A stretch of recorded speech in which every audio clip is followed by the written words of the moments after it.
દિવાળીના શુભ અવસર પર મારા પતિ સગુન તરીકે બધા સંબંધીઓની સામે પોતાની સગી માતાને 1,00,000 રૂપિયા આપે છે, જેથી તે પોતાનો રૂઆબ બતાવી શકે. અને મારી માતા એટલે કે પોતાની સાસુને માત્ર 501 એ કહીને પકડાવે છે કે તમારી હેસિયત આટલી જ છે. પરંતુ મારી માતાએ તેના પર ગુસ્સો કરવાને બદલે હસીને એવી વાત કરી કે મારા પતિના પરસેવા છૂટી ગયા. અને પછી તેને પોતાની ઇજ્જત બચાવવા માટે ત્યાં લોકોને સામે મારી માતાના પગ પકડીને આજીજી કરવી પડી. અમે બધા શહેરથી અમારા પૈતૃક ગામમાં, જે મારું સાસરું હતું, ત્યાં દિવાળીનો તહેવાર મનાવવા પહોંચ્યા હતા. મારા સાસુ સસરાનું એ મોટું પૈતૃક ઘર આજે કંઈક વધારે જ ચહલ-પહલથી ભરેલું હતું. આખો પરિવાર, કાકા, તાયા, ફોઈ અને તેમના બાળકો દિવાળીના આ ખાસ પ્રસંગે ભેગા થયા હતા.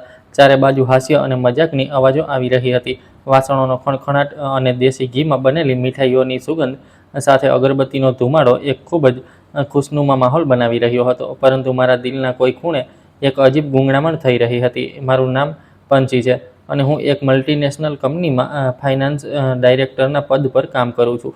મારા પતિ વિક્રમ એક કન્સ્ટ્રક્શન કંપનીમાં સુપરવાઇઝર છે. અમારા લગ્નને 5 વર્ષ થઈ ગયા છે, પરંતુ અત્યાર સુધી કોઈ સંતાન નથી. મારી માતા સરલા શહેરની એક ખૂબ જ જૂની અને જાણીતી કોલેજમાં ગણિતની પ્રોફેસર રહી ચૂકી હતી અને હવે રિટાયર્ડ થઈ ચૂકી છે. તે ખૂબ શાંત, સમજદાર પણ ખૂબ જ તેજ દિમાગવાળી મહિલા છે. પિતાજીના જલ્દી ગુજરી ગયા પછી મને મારી માતાને તહેવારો પર ઘરે એકલા છોડવાનું બિલકુલ ગમતું નહોતું. તેથી મેં વિક્રમ સાથે ઘણી દલીલ કર્યા પછી તેને મનાવી લીધો હતો કે આ વખતે માતા અમારી સાથે સાસરે દિવાળી મનાવશે. વિક્રમ પહેલાં તો ખૂબ ચીડાયેલો હતો, પણ મારી જીદ આગળ તેને ઝૂકવું પડ્યું. તે દિવસે ડ્રોઈંગ રૂમમાં સોફાની વચ્ચે બેસીને વિક્રમે કોઈ મોંઘા બ્રાન્ડેડ કુર્તા પહેર્યો હતો. વાળમાં ખૂબ બધું જેલ લગાવીને તે સતત તેના કાકા અને તાયા સાથે મોટી મોટી વાતો કરી રહ્યો હતો. મારી સાસુ ઉર્મિલા બિલકુલ વચ્ચે બેઠા હતા. તેમનો ચહેરો ગર્વથી ચમકી રહ્યો હતો અને તે સતત પોતાના દીકરાની પ્લેટમાં મીઠાઈઓ મૂકી રહ્યા હતા. તે આખા ગામમાં ઢંઢેરો પીટતા રહેતા હતા કે તેમનો દીકરો મુંબઈમાં એક મોટી પોસ્ટ પર છે અને તેની પાસે પૈસાની કોઈ કમી નથી. બધા સંબંધીઓ પણ તેમની હામાં હા મિલાવી રહ્યા હતા. જગદીશ કાકા કહી રહ્યા હતા કે વિક્રમ તો કોઈ દિવસ કરોડપતિ બની જશે, તો મંજુ કાકી તેની કમાણીના વખાણ કરી રહ્યા હતા. આ બધાની વચ્ચે હું અને મારી માતા એક ખૂણામાં ચૂપચાપ બેઠા હતા. અમે તે ભીડમાં બિલકુલ અલગ અલગ અનુભવી રહ્યા હતા. જે તે જૂઠા અને દેખાવડા માણસની જય જયકાર કરી રહી હતી. મેં મારી ચાનો કપ ઉઠાવ્યો અને માતા તરફ જોયું. માતા હજુ પણ પોતાની તેજ શાંત મુદ્રામાં હતી. ધીરે ધીરે પોતાનો નાસ્તો કરી રહી હતી અને કોઈ કંઈ પૂછે તો બસ હલકી મુસ્કાન સાથે જવાબ આપી રહી હતી. માતાની આ શાંતિ મને અંદરથી વધુ દુઃખી કરી રહી હતી. ખરેખર મારી નોકરી અને મારી પગારના હિસાબે હું જ આ ઘરનો મુખ્ય આર્થિક સ્તંભ હતી, પણ મારા પતિની ઇજ્જત જળવાઈ રહે તે માટે હું હંમેશા પાછળ રહેતી હતી, જેથી વિક્રમ સમાજમાં પોતાનો રૂઆબ બતાવી શકે. ગામ આવતા પહેલાં મેં સગુનના 2 પરબીડિયા તૈયાર કર્યા હતા. મેં વિક્રમને મારા દિવાળી બોનસની રકમ આપી હતી અને સ્પષ્ટ કહ્યું હતું કે તે બેંકમાંથી નવા નોટ કાઢીને બંને પરબીડિયામાં 50-50 હજાર રાખે, જેથી બંને માતાઓને બરાબર સગુન મળી શકે. મેં તેને ખૂબ સારી રીતે સમજાવ્યું હતું કે બધાની સામે તે અમારા બંને તરફથી બંનેને સગુન આપશે તો બંને પરિવારોની ઇજ્જત જળવાઈ રહેશે, કારણ કે આ તે ઘરની પરંપરા હતી. વિક્રમે તે વખતે પોતાની છાતી ઠોકીને કહ્યું હતું કે હું ચિંતા ન કરું, તે બધું ખૂબ સારી રીતે સંભાળી લેશે. જ્યારે મહેફિલ થોડી શાંત થઈ અને બધા લોકો ચા પીતા ગપસપ કરી રહ્યા હતા, ત્યારે જગદીશ કાકાએ જોરથી કહ્યું કે હવે સમય આવી ગયો છે કે બાળકો વડીલોને સગુન આપે. વિક્રમ તરત પોતાની જગ્યાએથી ઉઠ્યો, પોતાનો કોલર ઠીક કર્યો અને કોઈ મોટા મહારાજાની જેમ રૂમની વચ્ચે આવીને ઊભો રહ્યો. તેણે પોતાના ખિસ્સામાં હાથ નાખ્યો અને એક ખૂબ જાડું પરબીડિયું કાઢ્યું. વિક્રમે ત્યાં બેઠેલા ડઝનબંધ લોકોની આંખોમાં આંખ નાખીને ખૂબ જ શાંતિથી જાહેરાત કરી કે આ વર્ષે તેનો બિઝનેસ ખૂબ સારો ચાલ્યો છે. તેને ઘણા મોટા પ્રોજેક્ટ મળ્યા છે, તેથી તે પોતાની માતાને સારી એવી રકમ સગુનમાં આપવા માંગે છે. આટલું કહેતા જ તેણે ઉર્મિલાજીના હાથમાં પૂરા 1,00,000ની ગડ્ડી મૂકી દીધી. આખા રૂમમાં જાણે તાળીઓનો ગડગડાટ થઈ ગયો. બધા લોકો હેરાન થઈ ગયા. કાકી અને મામી તો આંખો ફાડી ફાડીને તે કડકડાટ કરતા નવા નોટોને જોવા લાગ્યા. ઉર્મિલાજી એટલે કે મારી સાસુ ખુશીથી ફૂલાતા સમાતા નહોતા. તે સતત પોતાના દીકરાને હોનહાર અને આજ્ઞાકારી જણાવી રહ્યા હતા. તેમણે મારી માતા તરફ એક ખૂબ જ ઘમંડી અને ત્રાંસી નજરે જોયું. હું મારી જગ્યા પર જાણે પથ્થરની બની ગઈ હતી. મારા દિલના ધબકારા ગુસ્સા અને બેચેનીથી તેજ થઈ ગયા હતા. મેં વિક્રમને સ્પષ્ટ કહ્યું હતું કે બંને પરબીડિયામાં 50-50 હજાર રાખવાના છે. તો પછી તેણે પોતાની મરજીથી બધા પૈસા એક જ પરબીડિયામાં કેમ નાખી દીધા અને મારી માતાનો હિસ્સો ક્યાં છે? મેં વિક્રમ તરફ જોયું જેથી તે કંઈક સમજાવી શકે, પણ તે મારી નજરોથી બચી રહ્યો હતો અને પોતાના પિતરાઈ ભાઈઓ સાથે શહેરના કોઈ જૂઠા પ્રોજેક્ટની વાતો કરવા લાગ્યો. મેં મારી મુઠ્ઠીઓ એટલી જોરથી ભીંસી કે મારા નખ મારી હથેળીઓમાં ખૂંપવા લાગ્યા. પોતાની માતાની સામે આટલો મોટો દેખાવ કર્યા પછી વિક્રમને જાણે અચાનક યાદ આવ્યું કે તેની સાસુ પણ ત્યાં બેઠા છે. તે બાળકોને 500 વેચતો ધીરેથી મારી માતા પાસે આવ્યો. તેણે ખૂબ જ ખચકાટ સાથે પોતાના ખિસ્સામાંથી એક વળેલું નાનું એવું ખૂબ જ પાતળું પરબીડિયું કાઢ્યું અને કોઈ ચોરીની જેમ જલ્દીથી મારી માતાના હાથમાં પકડાવી દીધું. તેણે ખૂબ જ ધીમા અવાજે હેપી દિવાળી કહ્યું અને ત્યાંથી વળવા લાગ્યો. મારી માતાએ ખૂબ જ પ્રેમથી મુસ્કાન સાથે તે પરબીડિયું લીધું અને તેને આશીર્વાદ આપ્યા. તે પરબીડિયું પોતાના પર્સમાં રાખવાની જ હતી કે અચાનક મારી સાસુ ઉર્મિલાજી ત્યાં આવી ચડ્યા. બીજાને નીચા દેખાડવાની પોતાની જૂની આદતને કારણે તેમણે મારી માતાના હાથમાંથી તે પરબીડિયું છીનવી લીધું અને જોરથી હસતા બોલ્યા કે જરા જોઈએ તો ખરા તમારા અમીર જમાઈએ પોતાની સાસુને શું આપ્યું છે. ચોક્કસ આ પણ કોઈ ખૂબ મોટી રકમ હશે. તેમની આ બદતમીજીથી આખા રૂમમાં સન્નાટો છવાઈ ગયો. બધાની નજરો તે બંને પર ટકી ગઈ. ઉર્મિલાજીએ કોઈ પણ શરમ વગર પરબીડિયું ફાડ્યું અને પોતાની આંગળીઓ અંદર નાખીને પૈસા કાઢ્યા. તેમાં માત્ર એક 500ની નોટ નીકળી. આખા રૂમનો માહોલ અચાનક ખૂબ જ અજીબ થઈ ગયો. ઉર્મિલાજીના હાથમાં 1 લાખની ગड्डी અને મારી માતા સરલાના હાથમાં તે 500ની નોટ એક એવું ક્રૂર સત્ય બતાવી રહ્યા હતા જેને સહન કરવું મુશ્કેલ હતું. સાસુએ એક ખૂબ જ કટાક્ષભરી મુસ્કાન સાથે જાણી જોઈને એટલી જોરથી કહ્યું કે બધા સાંભળી શકે કે દીકરીઓ તો લગ્ન પછી સાસરીની જ થઈ જાય છે. દીકરાની કમાણી પર તો તેના પોતાના પરિવારનો જ હક હોય છે. પિયરવાળાને જમાઈની કમાણી પર વધારે નજર રાખવાની ન જોઈએ. આ સંબંધીઓના કાનાફૂસી શરૂ થઈ ગઈ. મંજુ કાકીએ મોઢું બગાડતા કહ્યું કે વહુ તો બસ નામની જ આટલી મોટી ડાયરેક્ટર છે. તેણે તો બધો બોજ બિચારા વિક્રમ પર જ નાખી દીધો છે. ગામ આવી છે તો પિયરથી કંઈ ખાસ લઈને નથી આવી, બસ પતિના પૈસા પર જલસા કરી રહી છે. જગદીશ કાકા પણ હસતા બોલ્યા કે વિક્રમને ખબર છે કે સાસરાવાળાને કેટલી અહેમિયત આપવી છે. તેણે સાસરાવાળાને માથે નથી ચડાવી દીધા. આ બધો ટોણા મારા કાનમાં કાચની જેમ ગૂંજી રહ્યા હતા.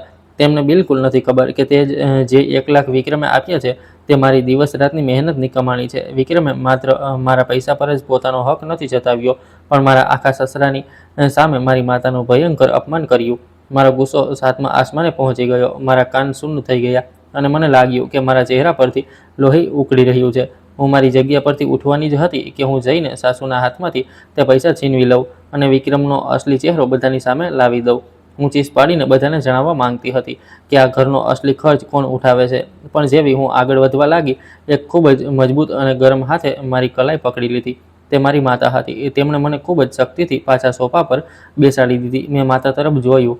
મારી આંખોમાં આંસુ ભરાયા હતા પણ મારી માતાના ચહેરા પર કોઈ ભાવ નહોતો, ન અપમાન, ન ગુસ્સો અને ન તો કોઈ દુઃખ. ગણિતના અનુભવી શિક્ષિકાની તે તેજ આંખો પોતાના ચશ્માની પાછળની ખૂબ જ ઠંડી અને ગણનાત્મક લાગી રહી હતી. તેમણે મારા હાથ પર થપકી આપી અને પોતાની આંખોથી મને ચૂપચાપ તમાશો જોવાનો ઈશારો કર્યો. માતાની આ અજીબ શાંતિએ મને અંદર સુધી હેરાન કરી દીધી. મેં ઊંડો શ્વાસ લીધો અને મારા અંદર ઉઠતા તોફાનને શાંત કરવાની કોશિશ કરી. રૂમમાં હજુ પણ સંબંધીઓની તે ખૂંચતી હાસ્ય ગુંજી રહી હતી. ત્યારે જ મારી માતા ધીરેથી પોતાની જગ્યાએથી ઉઠી. તેમના ઊભા રહેવાના અંદાજમાં એક એવો રૂઆબ હતો જે વર્ષો સુધી હજારો બાળકોને સંભાળનારા શિક્ષકમાં હોય છે. તેમણે ખૂબ જ સૌમ્ય રીતે મુસ્કાન સાથે તે બધા ચહેરાઓ તરફ જોયું જે અત્યારે અમારી મજાક ઉડાવી રહ્યા હતા અને પછી તેમની નજર વિક્રમ પર જઈને ટકી ગઈ. પોતાની ખૂબ જ સ્પષ્ટ અને મધુર અવાજમાં મારી માતાએ બોલવાનું શરૂ કર્યું. તેમણે કહ્યું કે આજે દિવાળીના આ પવિત્ર દિવસે બંને પરિવારોને આમ સાથે જોઈને તેમને ખૂબ જ ખુશી થઈ રહી છે. ખાસ કરીને વિક્રમને એટલો મોટો માણસ બનતા જોઈને જે પોતાની માતાને એટલી મોટી રકમ સગુનમાં આપી શકે.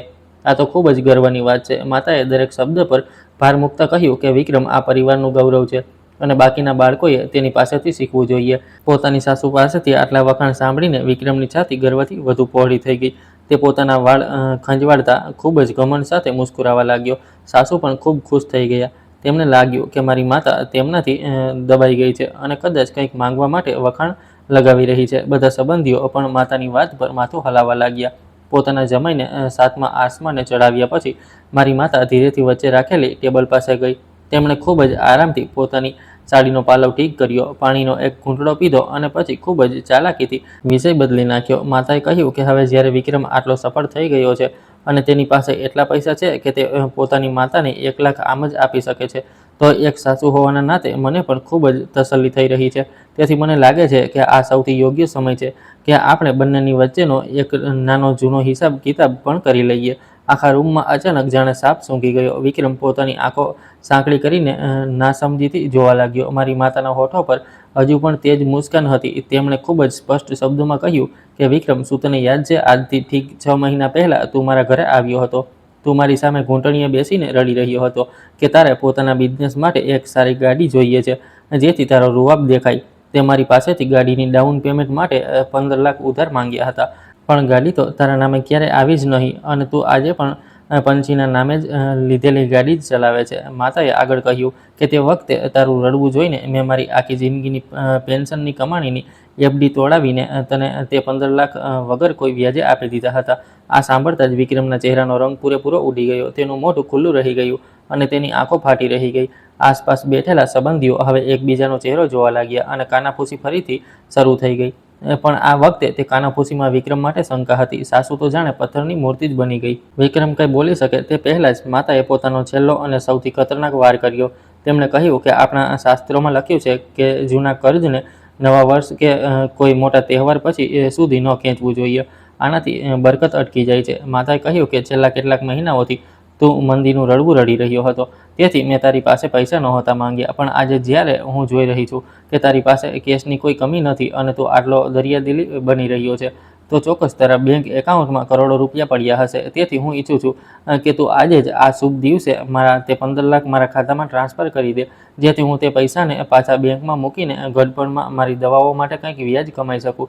તેમણે એક બીજી ઊંડી વાત કહી કે વિક્રમ, તું તો આટલો મોટો માણસ છે, તું ક્યારે નહીં ઈચ્છે કે આ બધા સન્માનિત સંબંધીઓની સામે તારા પર પોતાની સાસુના ગડપણના પૈસા હડપવાનો આરોપ લાગે. મારી માતાનો તર્ક એટલો સચોટ હતો કે કોઈ એક શબ્દ પણ ન બોલી શક્યું. તેમણે વિક્રમના તે જૂઠા અમીરીવાળા નાટકનો ઉપયોગ કરીને તેને એવી જગ્યાએ ફસાવી દીધો હતો જ્યાંથી તે પાછો નહોતો હટી શકતો.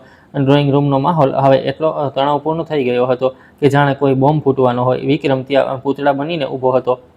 તેનો ચહેરો પીળો પડી ચૂક્યો હતો અને તેના મોઢામાંથી એક પણ શબ્દ નીકળતો નહોતો.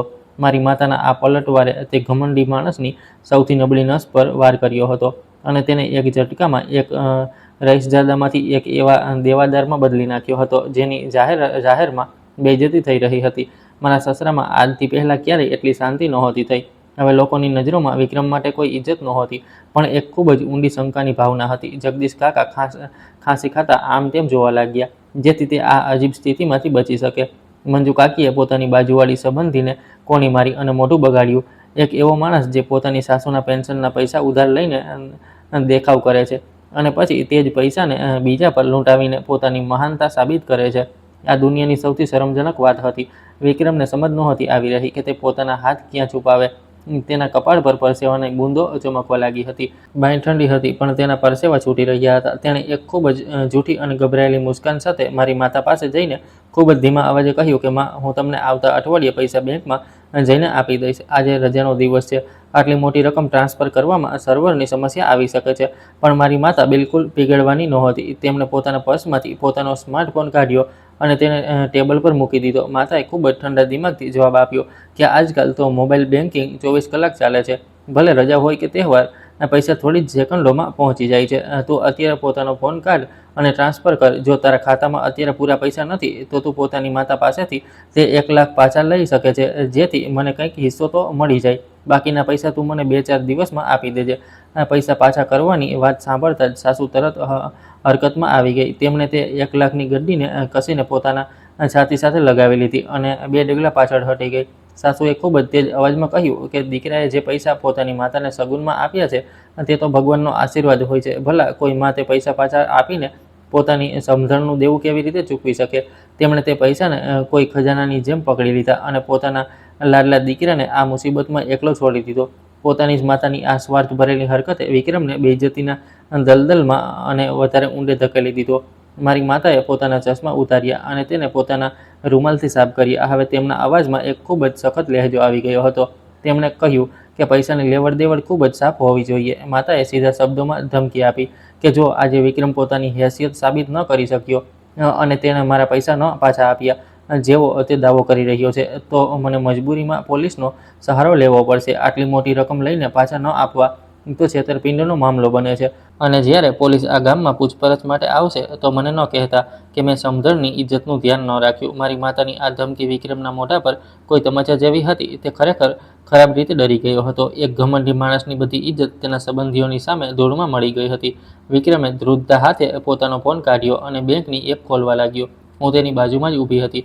મેં ત્રાંસી નજરે જોયું કે તેના એક એકાઉન્ટમાં માત્ર કેટલાક ₹100 હતા અને બીજા એકાઉન્ટ પૂરેપૂરું ખાલી હતું. તેની પાસે કંઈ હતું જ નહીં. પૂરેપૂરું ફસાઈ ગયા પછી વિક્રમની હાલત ખરાબ હતી. તેણે બહાનું બનાવ્યું કે તે બહાર જઈને કોઈને ફોન કરી રહ્યો છે. દરવાજાની ઝીણી તિરાડમાંથી મેં જોયું કે તે ખૂબ જ ગભરાટમાં કોઈને સતત ફોન લગાવી રહ્યો હતો. લગભગ 15 મિનિટ પછી તે અંદર આવ્યો તો તેનો ચહેરો સફેદ કાગળ જેવો થઈ ગયો હતો. તેણે પોતાનો ફોન આગળ કર્યો અને ખૂબ જ દબાયેલા અવાજે કહ્યું કે તેણે હાલ પૂરતા 1 લાખ મમ્મીના એકાઉન્ટમાં નાખી દીધા છે અને બાકીના પૈસા તે આવતા અઠવાડિયા સુધીમાં ચોક્કસ આપી દેશે. મમ્મીના ફોન પર પૈસા આવ્યાનો મેસેજ વાગ્યો. તેમણે હસીને માથું ધૂણાવ્યું અને પોતાનો ફોન મૂકી દીધો, જાણે તેમણે આ વાત અત્યાર પૂરતી માની લીધી હોય. આ ભયાનક વસૂલાત પછી સંબંધીઓની તે મહેફિલ ખૂબ જ જલ્દી પૂરી થઈ ગઈ. કોઈનું પણ ચા પીવાનું કે ગપસપ કરવાનું મન નહોતું. બધા લોકો કોઈને કોઈ બહાનું કાઢીને ત્યાંથી સરકી ગયા, જેથી તેમને આ નકલી અમીર માણસની વધુ બેઇજ્જતી જોવી ન પડે. વિક્રમ સોફા પર ધડામ દઈને બેસી ગયો. તેણે પોતાનું માથું બંને હાથમાં પકડી લીધું. તે પોતાના જ ઘરમાં ખરાબ રીતે જલીલ થઈ ચૂક્યો હતો. તે દિવસનું બપોરનું જમવાનું એક ખૂબ જ વિચિત્ર અને ગુંગળામણભર્યા માહોલમાં ખાવામાં આવ્યું. સાસુએ માથાના દુખાવાનું બહાનું કાઢ્યું અને પોતાના રૂમમાં જઈને અંદરથી કુંડી લગાવી દીધી અને તે 1 લાખ પણ પોતાની સાથે લેતી ગઈ. વિક્રમના પિતરાઈ ભાઈ બહેનો પણ આમ તેમ થઈ ગયા. ડાઇનિંગ ટેબલ પર ફક્ત વિક્રમ એકલો બેઠો હતો અને તે પાગલોની જેમ શરાબ પી રહ્યો હતો, જાણે કે પાણી પી રહ્યો હોય. તે પોતાની શરમથી ભાગવા માટે શરાબનો સહારો લઈ રહ્યો હતો અને પોતાનો ગુસ્સો તે નિર્જીવ ગ્લાસ પર કાઢી રહ્યો હતો. થોડી જ વારમાં વિક્રમ એટલા બધા નશામાં થઈ ગયો કે તે કંઈ પણ બબડવા લાગ્યો અને પછી ત્યાં જ મેજ પર માથું રાખીને સૂઈ ગયો.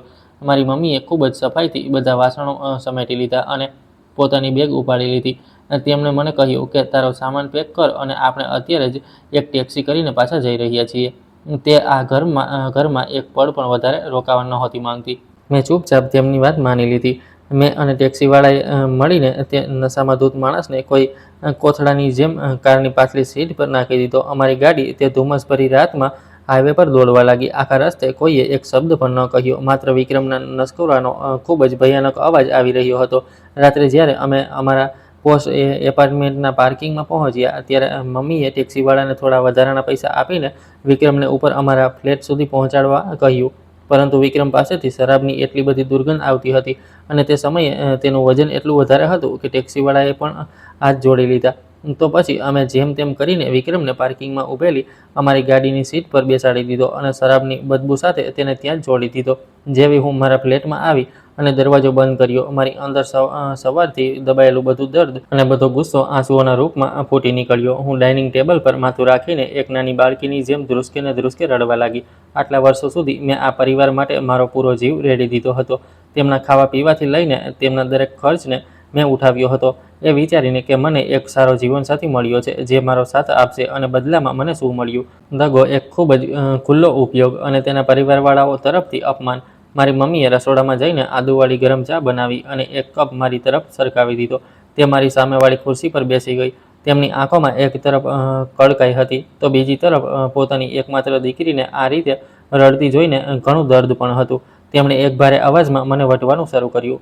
મમ્મીએ કહ્યું કે મારી આંધળી સહનશીલતા અને મારા બલિદાને વિક્રમની આ ગંદી આદતોને પ્રોત્સાહન આપ્યું છે. હું જેટલી પાછળ હતી તેણે મને એટલી જ દબાવી. એક ભણેલી ગણેલી નોકરી કરતી અને પોતાના પગ પર ઊભેલી સ્ત્રીને પોતાની કિંમત ખબર હોવી જોઈએ. તેણે આવા કોઈ નકામા અને દેખાડાવાળા માણસની પરછાઈ બનીને ન રહેવું જોઈએ. મમ્મીની આ વાતો મારા દિલના સૌથી ઊંડા ઘા પર મીઠાની જેમ લાગી રહી હતી. મને અહેસાસ થયો કે હું ઘણા લાંબા સમયથી ભૂલ કરી રહી હતી.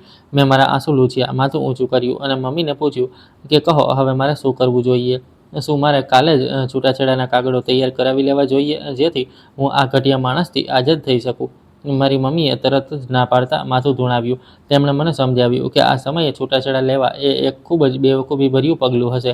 આ ફ્લેટ મેં લગ્ન પહેલાં ખરીદ્યો હતો, એટલા માટે આ મારી ખાનગી મિલકત છે. પરંતુ લગ્નના આ 5 વર્ષોમાં જે પણ પૈસા મેં ભેગા કર્યા છે, જે ગાડી છે, જે એફડી છે, જો આપણે અત્યારે કોર્ટ જઈએ છીએ તો કાયદાકીય રીતે તે બધું આપણી સહિયારી મિલકત ગણાશે અને તેને અડધો હિસ્સો આપવો પડશે.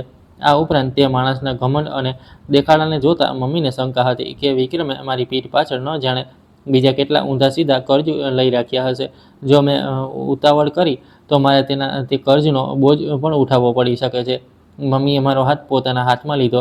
તે હાથોમાં દુનિયાભરનો અનુભવ હતો. તેમણે મને સલાહ આપી કે મારે મારું મગજ બિલકુલ ઠંડુ રાખવું પડશે. હવે રડવા ધોવાનો સમય નથી અને ના તો આપણે એવું કોઈ પગલું ભરવાનું છે જેનાથી વિક્રમને શંકા જાય. મારું સૌથી પહેલું કામ હવે એ હતું કે હું વિક્રમની અસલી આર્થિક સ્થિતિની પૂરી તપાસ કરું. મારે તેના બધા ઉધાર અને પૈસાની તે હેરાફેરીના પુરાવા શોધવાના હતા, જેથી હું મારી પોતાની મહેનતની કમાણીને સુરક્ષિત કરી શકું તે પહેલાં કે હું તેની સાથે હંમેશા માટે સંબંધ તોડી નાખું. મમ્મીએ મારા ખભા પર હાથ મૂક્યો અને કહ્યું કે હું અત્યારે મારો કોટ પહેરું અને નીચે બેઝમેન્ટમાં જાઉં. જ્યાં સુધી વિક્રમ નશામાં બેહોશ છે, મારે તેના ફોનને અનલોક કરીને બધું ચેક કરવાનું છે. પોતાની જિંદગીને બચાવવાની મારી આ અસલી લડાઈ આજ રાતથી શરૂ થવાની હતી. મેં એક હળવો કોટ મારા ખભા પર નાખ્યો અને ફ્લેટની બહાર નીકળી ગઈ. બહાર કોરિડોરમાં બિલકુલ સન્નાટો હતો. માત્ર મારા ચપ્પલનો અવાજ ગુંજી રહ્યો હતો. ફ્લેટ મને 15મા માળેથી સીધી બેઝમેન્ટમાં લઈ ગઈ. મારા મનમાં આ સમયે હજારો સવાલો ચાલી રહ્યા હતા. એક તરફ હું વિચારી રહી હતી કે કદાચ વિક્રમ માત્ર એક જૂઠો અને ઘમંડી માણસ છે, અને બીજી તરફ મને એ ભયાનક સત્યનો પણ ડર હતો જે મને મળવાનું હતું. મમ્મીની વાતો મારા કાનોમાં ગુંજી રહી હતી કે મારે એક ફાઇનાન્સ ડિરેક્ટરની જેમ વિચારવાનું છે, એક તૂટેલી પત્નીની જેમ નહીં. પાર્કિંગમાં એક અજીબ શાંતિ હતી અને પીળી ટ્યુબલાઇટના પ્રકાશમાં ઘણી ગાડીઓ ઊભી હતી. અમારી ગાડી બિલકુલ ખૂણામાં હતી. હું આગળ વધી અને મેં ગાડીનો દરવાજો ખોલ્યો. અંદરથી શરાબની એટલી ભયંકર દુર્ગંધ આવી કે મને ઉબકા આવી ગયા. વિક્રમ હજુ પણ ડ્રાઇવિંગ સીટ પર એ જ રીતે પડ્યો હતો. મોં ખુલ્લું હતું અને તેના નસકોરા કોઈ ટ્રેક્ટરના એન્જિનની જેમ વાગી રહ્યા હતા. તે માણસ એટલી ગાઢ ઊંઘમાં હતો કે તેને પોતાની જિંદગીમાં આવનારા આ ભયંકર તોફાનનો કોઈ અંદાજો નહોતો.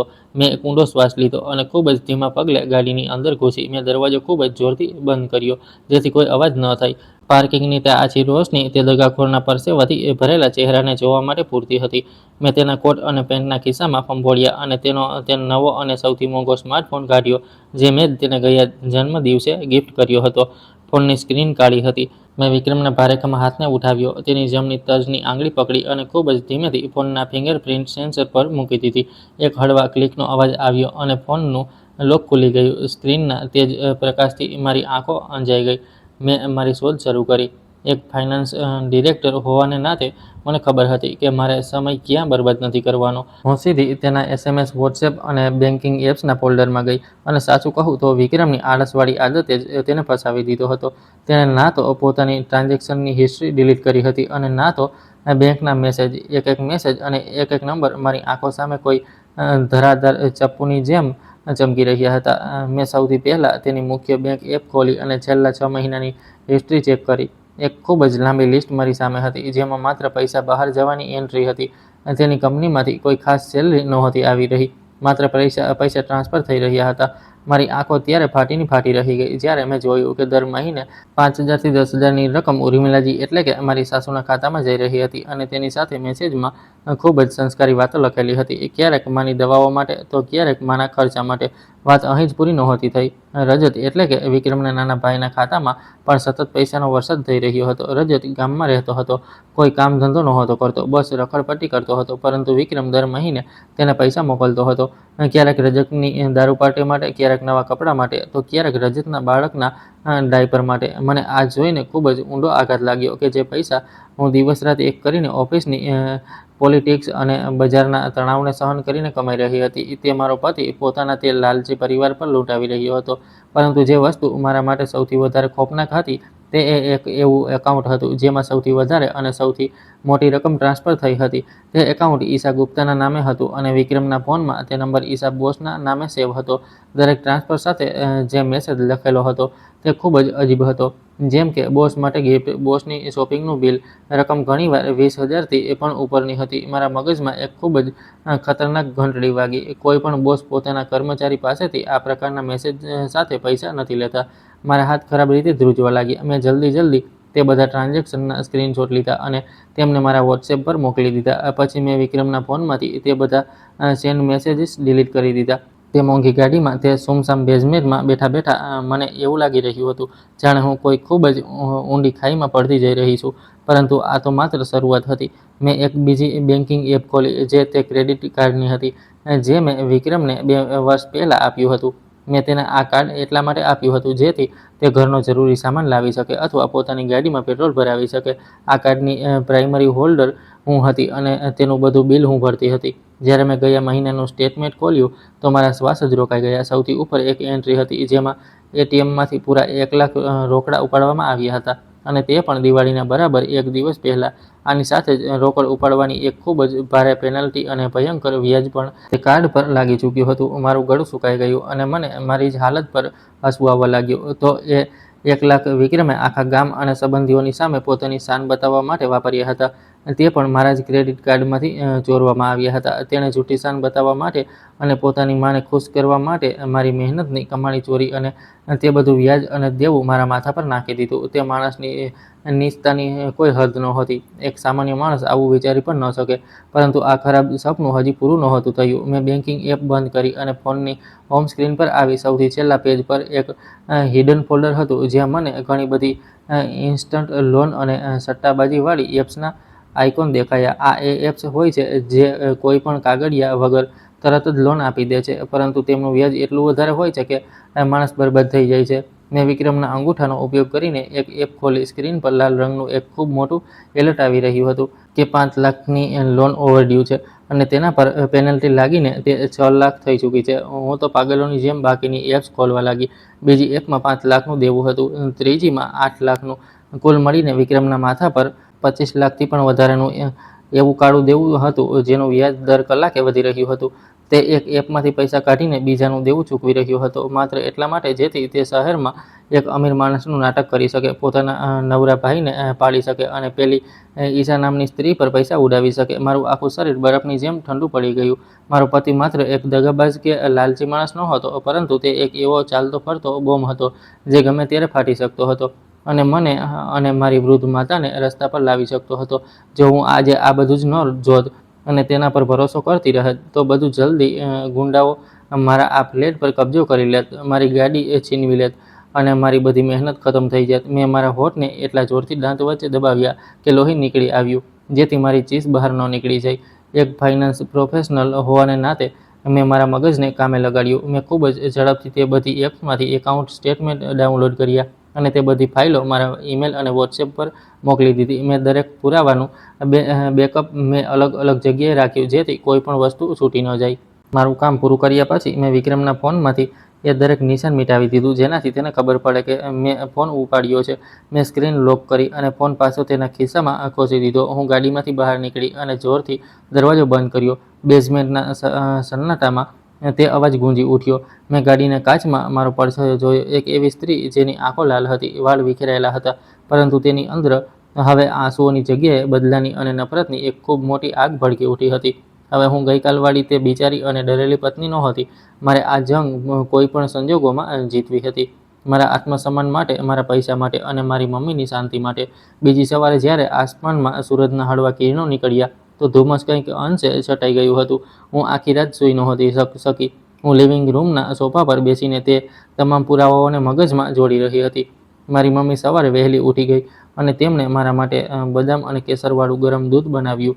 તેમણે મને એકવાર પણ ન પૂછ્યું કે મને શું મળ્યું. બસ તે દૂધનો ગ્લાસ મારા હાથમાં આપ્યો અને કહ્યું કે આ પી લે જેથી લડાઈ માટે તાકાત આવી શકે.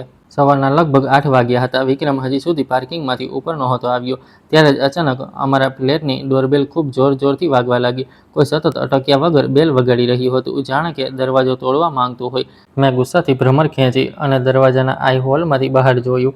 બહાર કોરિડોરમાં 3 એવા ચહેરા ઊભા હતા જેમને જોઈને મારું લોહી ઉકળી ઉઠ્યું. મારી સાસુ ઉર્મિલાજી, જેમના હાથમાં એક ખૂબ મોટી સૂટકેસ હતી. તેમની બાજુમાં રજત ઊભો હતો, જેણે એક ખૂબ જ ઢીલો-ઢાલો સૂટ પહેર્યો હતો જે ખૂબ જ અજીબ લાગી રહ્યો હતો, અને રજતની પત્ની પૂનમ, જે પોતાના નાના બાળકને ખોળામાં લીધેલી હતી અને ખૂબ થાકેલી લાગી રહી હતી. આખું સાસરું ઉઠીને આટલી વહેલી સવારે અમારા ફ્લેટ પર આવી પહોંચ્યું હતું. મેં એક ઊંડો શ્વાસ લીધો, મારા ચહેરા પર એક ખૂબ જ ખોટી મુસ્કાન સજાવી અને દરવાજો ખોલી દીધો. મને જોતાં જ ઉર્મિલાજીએ મને ધક્કો માર્યો અને સીધા ઘરની અંદર ઘૂસી આવ્યા. તેમણે પોતાના ગંદા જૂતાના નિશાન મારા સાપ અને મોંઘા વુડન ફ્લોર પર છોડી દીધા. તેમણે પોતાની ભારે સુટકેસ ફર્શ પર પટકી, મારી મોટી બાલ્કની અને મોંઘા ઇન્ટિરિયરને ઘૂરીને જોયું અને ખૂબ જ મોટા અવાજે બોલ્યા કે વિક્રમ ક્યાં છે? આટલો તડકો નીકળી આવ્યો છે અને તારો નવાબ પતિ હજી સુધી સૂતો છે કે શું? તેને ખબર નથી કે મહેમાન આવ્યા છે. રજત અને પૂનમ પણ કાંઈ પૂછ્યા વગર સીધા અંદર આવી ગયા અને એવું વર્તન કરવા લાગ્યા જાણે તે તેમનું જ ઘર હોય. રજત તો સીધો મારા મોંઘા ઇટાલિયન સોફા પર ધડામ દઈને બેસી ગયો અને પોતાના જૂતા ટેબલ પર મૂકી દીધા. મેં મારા ગુસ્સાને કાબૂમાં કર્યો અને તેમને પાણી આપતા ખૂબ જ શાંતિથી કહ્યું કે વિક્રમ ગઈકાલે રાત્રે પોતાના મિત્રો સાથે પાર્ટી કરવા ગયો હતો. તેને આવવામાં ખૂબ મોડું થઈ ગયું હતું અને તે ખાસા નશામાં હતો, એટલા માટે તે નીચે ગાડીમાં જ સૂઈ રહ્યો છે. આ સાંભળીને રજતે પોતાનું માથું ધોણાવ્યું અને ખૂબ જ બદતમીજીથી મને હુકમ આપ્યો કે ભાભી જાઓ અને ભૈયાને જગાડીને લાવો, અમારે તેની સાથે ખૂબ જ જરૂરી કામની વાત કરવી છે. હું કંઈ બોલું તે પહેલાં જ ફ્લેટનો મુખ્ય દરવાજો ખુલ્યો. વિક્રમ અંદર આવ્યો. તેની ચાલ લથડીએ ખાઈ રહી હતી, તેની આંખો સૂજેલી હતી, વાળ પૂરી રીતે વિખેરાયેલા હતા અને તેના કપડામાંથી હજી પણ ગઈકાલ રાતની શરાબની દુર્ગંધ આવી રહી હતી. પોતાની સામે પોતાની મા અને ભાઈને આ રીતે બેઠેલા જોઈને તેના પગ નીચેથી જમીન ખસી ગઈ. તે તોતડાતા અવાજે બોલ્યો કે મા, તમે લોકો આટલી વહેલી સવારે કેવી રીતે આવી ગયા? મને જણાવ્યું કેમ નહીં? હું સ્ટેશને આવી જાત તમને લોકોને લેવા માટે. સાસુએ ખૂબ જ ખુશીથી વિક્રમને પોતાની પાસે બોલાવ્યો. તેમણે ખૂબ જ ગર્વથી જાહેરાત કરી કે કાલે જ્યારે તેમણે જોયું કે વિક્રમ કેટલો મોટો માણસ બની ગયો છે અને તેની પાસે પૈસાની કોઈ કમી નથી, તો તેમણે વિચાર્યું કે રજતને ગામમાં ખેતી કરવાની શું જરૂર છે. એટલા માટે તે રજત અને તેના પરિવારને લઈને હંમેશા માટે શહેરમાં આવી ગઈ છે. તેમણે વિક્રમને કહ્યું કે તું તો આટલો મોટો ડિરેક્ટર છે, તારી તો બધે ઓળખાણ હશે. તું કાલ ને કાલ જ રજતને કોઈ સારી ઓફિસમાં કામે લગાડી દે અને તેનો પગાર ઓછામાં ઓછો 80,000 કે 1 લાખ તો હોવો જ જોઈએ, જેથી આ પણ શહેરમાં જલસા કરી શકે. હજી વાત પૂરી નહોતી થઈ, રજતે પણ વચ્ચે કૂદીને પોતાની ફરમાઈશ મૂકી દીધી. તેણે કહ્યું કે હા ભૈયા, તમે તો આટલી મોટી ગાડીમાં ફરો છો, જો હું શહેરમાં બસ કે બાઇકથી જઈશ તો તમારી ઇજ્જત ખરાબ થશે. એટલા માટે મને પણ એક સરસ મજાની એસયુવી ગાડી ખરીદી આપો, જેથી મારો પણ વટ પડે. ગામમાં મારા બધા મિત્રો કહે છે કે વિક્રમ ભૈયા આટલા કરોડપતિ છે તો પોતાના નાના ભાઈને એક ગાડી તો આપી જ શકે છે. પોતાની મા અને ભાઈની આ અશક્ય ફરમાઈશો સાંભળીને વિક્રમના ચહેરાનું બચ્યું કૂચ્યું લોહી પણ સુકાઈ ગયું. તેના હોઠ ધ્રુજવા લાગ્યા અને તે સરખી રીતે ઊભો પણ નહોતો રહી શકતો. જે માણસ પોતે 25 લાખના દેવામાં ડૂબેલો હોય અને જેની પાસે સવારની ચા માટે પણ પૈસા ન હોય, તે પોતાના ભાઈને 1 લાખની નોકરી અને 25 લાખની ગાડી ક્યાંથી અપાવશે? કાલે જે તેણે પોતાની ખોટી શાનની ચાદર ઓઢી હતી, આજે એ જ ચાદર તેના ગળાનો ફાંસો બની ગઈ હતી. વિક્રમે ખૂબ જ લાચાર અને ભીખ માંગતી નજરોથી મારી તરફ જોયું. તેની તે લાચાર અને ડરેલી આંખો જોઈને મારી અંદર એક ખૂબ જ ભયાનક નફરત અને જીતની ખુશી પેદા થઈ.